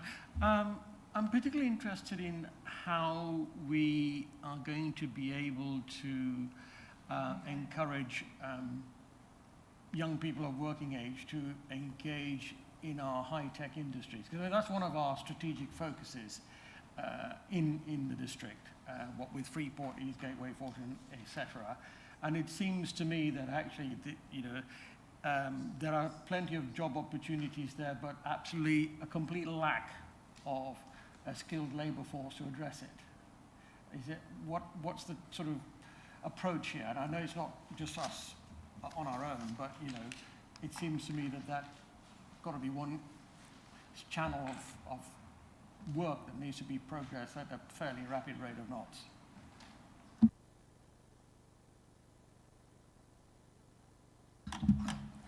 Struggling with the technology, sorry. I need those skills programs, don't I? I can't even manage 2 buttons. So yeah, there are some digital skills pathway programs that are ongoing in Suffolk. And it's been interesting actually, because a lot of the digital skills provision across Suffolk has had a pretty low uptake from businesses where it's been offered. And we have offered a couple of sessions through our Curiosity Careers programme around digital skills that haven't had a huge amount of interest from young people.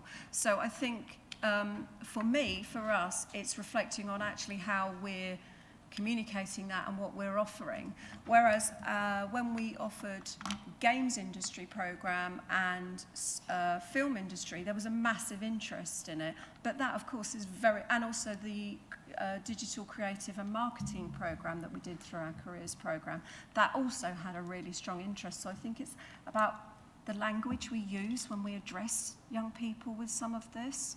So it's kind of an ongoing thing for me, and an area that I need to put more focus into and make sure that the skills support that is out there is sorry, you.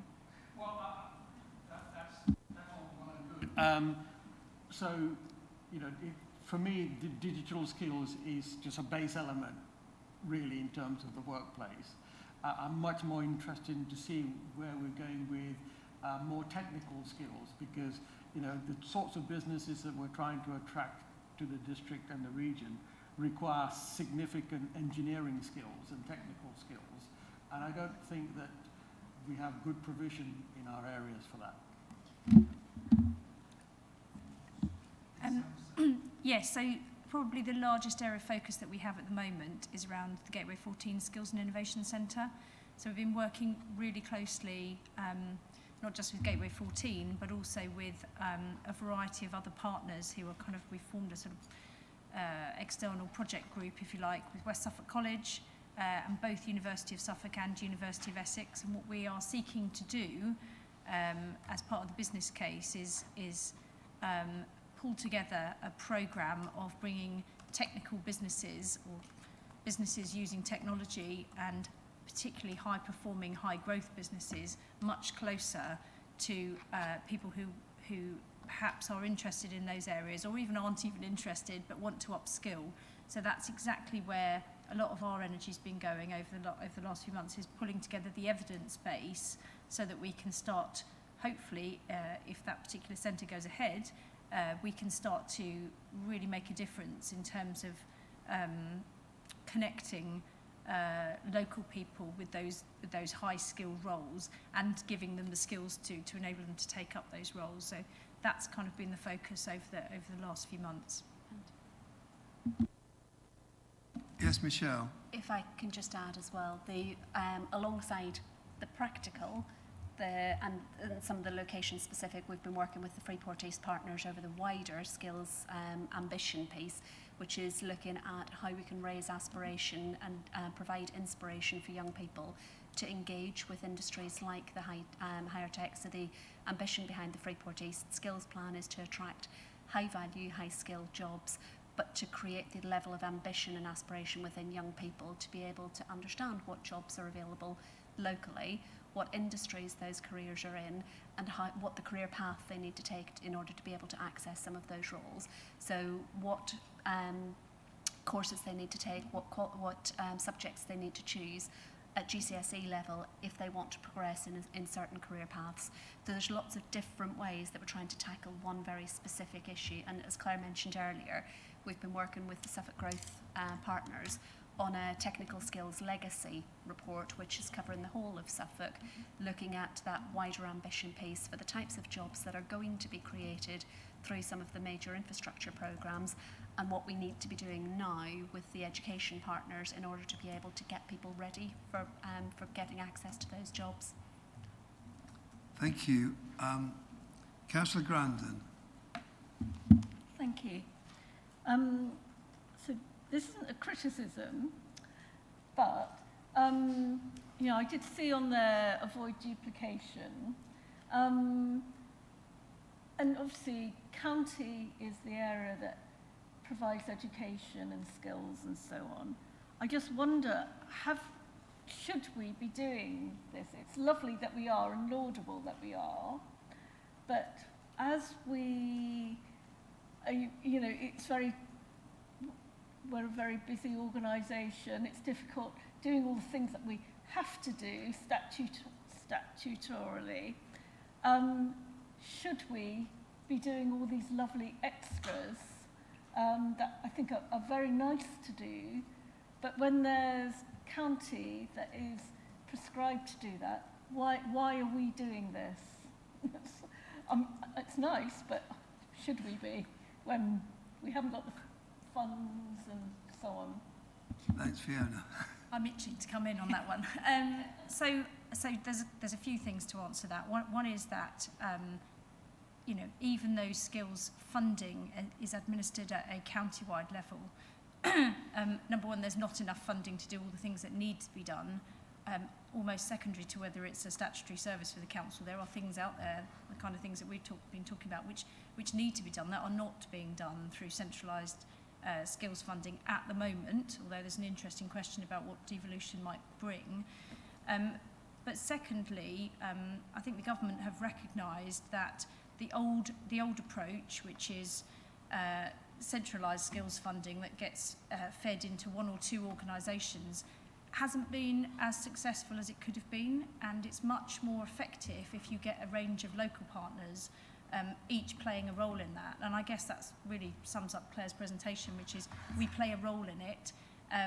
We're certainly not we're not trying to take it away from the county council, and you're right, we don't have the kind of level of funding, but it is important that local partners are key to part of that delivery, and like I say, that's been recognised at a government level, because there's no better people to be closer to their communities than the people who are involved in those communities. So that's where our role comes in, really. And Michelle, do you want to pick that up a bit up? Yeah, sorry, I was just flagging up. We've literally, while Fiona has been given that update, we've had an email from the head of skills at Suffolk County Council asking for our specific feedback and advice on a particular piece of curriculum development for some of the colleges, particularly around 16 to 19 learners, apprentices, those not in education, employment or training, adults returning to learning and part-time learners in employment. And they're looking specifically for economic priorities you'd like the colleges to be focused on, as well as any particular place-based or sector-specific challenges. So what we're not doing is duplicating what the County Council are doing. What we're doing is adding value to the work that the county are doing with their mandatory activity, and then filling some of the gaps in where they aren't able to deliver. So particularly around the Shared Prosperity Fund, that money has been given to the District Council to manage. We've chosen to work with the County Council and other local authorities in order to be able to get best value and to provide the best service for our residents and businesses. But we see this as a whole system that works together as opposed to each of us individually competing to provide services. Thank you. Councillor Hinton. Just a quick one. The first word I would say is apprenticeships, because there seem to be more demand from youngsters nowadays than university places or anything else. And when you look at, let's face it, the University of Suffolk, with a degree course in hairdressing management and football coaching, hardly sort of something to set you up for life in a high-paid industry. But what about the offshore wind and the alternative energy industry? Because there's 30 great big offshore wind farms that require all sorts of people. We've got regular reports about shortages of air source heat pump engineers, installation engineers. There's 30,000 or something required to help install those. All of the green targets that central government has thrown about the place, but there's no support to actually put it in place and implement it. And also, how are we working with organisations just across the border? I'm always going on about this. There is no iron curtain along the River Stour. You can actually cross over it, and we should be working more with Colchester Institute and the various organisations connected with Essex University, where, of course, that is a centre of excellence for robotics, which is obviously very much a high-tech type sort of industry. But also to bear in mind that Freeport East covers Harwich as well as Felixstowe. It's not just all Gateway 14. So you're absolutely right, and my answer was going to be Freeport gives us some real opportunities to look at skills. Michelle's already outlined. Michelle was actually the lead on the skills stuff across the whole of the Freeport area, and it does stretch into Harwich, but also we've been working closely with people like Colchester Institute and the University of Essex. The University of Essex are actually our partner on the Innovate to Elevate scheme, because we recognise their skills and expertise in certain areas of technology, etc. So there's lots of work going on around Freeport, and I think over the next year you'll see hopefully more project work coming out of Freeport East across Babergh and Mid Suffolk. It isn't just around the tax sites, it's very much around the two districts. To answer the other part of your question, and I'll leave one of my colleagues to come in around apprenticeships, but to answer the other part around the big opportunities around things like offshore, I'd argue it's actually onshore as well. So there's putting heat pumps in every home eventually is going to require more skills in that area. Some of that we're looking at, as I've said earlier, around the Gateway 14 Skills and Innovation Centre, but we're also working with the colleges. We're working with Suffolk County Council, who, as you heard, have commissioned through Suffolk Growth this technical skills legacy report. Big infrastructure projects coming forward, they need all of us to work together, all of the agencies and districts to work together to ensure that we have a proper plan to deliver the skills for the future, because otherwise we'll find ourselves with a whole bunch of infrastructure projects coming forward that we just can't service, or we're bringing people in from other parts of the UK, and that can't be right. What I would say, though, is that piece of work starts now in our primary schools, because, as Claire said earlier, you have to get people on a sort of track to even get them attracted or interested or aspiring to certain sectors or certain industries. And to start when somebody is 15 or 16 is too late. So quite a lot of the work we're going to be looking at is working with primary schools and how we can And certainly the Curiosity programme, although it was a little bit older, it was early secondary school, it was all about giving people a taste of those industries and what they might involve. So I think it is a rich tapestry. We probably haven't covered it all this morning, but working in partnership is the key. I don't know if someone wanted to mention apprenticeships. So apprenticeships is an interesting one, and I was at a recruitment fair on Friday in Hadley that the MP had organised, and I had lots of really interesting conversations with some young people and their families, and also parents who were kind of disappointed with the experience that young people were having at university. And concern around where it would leave them. And I think apprenticeships is becoming a higher and more prominent focus for many of our young people, but not just young people, actually. People already in work are taking advantage of their employer's apprenticeship levy contribution to actually engage with apprenticeships as older people and people that are actually in work. So apprenticeships took a massive knock during COVID, and it's taken a while to recover from that. Babergh is now at the point where it's got 6% higher level apprenticeships in place than there was prior to COVID. Mid Suffolk is a little bit down, it's 6%, it's still 6% below, but what's interesting is that both districts have seen an increase in intermediate and higher level apprenticeships that are being taken up since before COVID. Where the big gap in apprenticeships has come is the level 2, so what would be a traditionally 16-year-old apprenticeship. The apprenticeship uptake seems to be kicking in post-18, but they are recovering, and they are certainly becoming a more prominent and popular choice of qualification for people, both entering the workplace and actually for those already in it. Right, thank you very much, thank you members. Thanks for your presentation. Thank you for answering all our questions. Members, the information bulletin is for noting.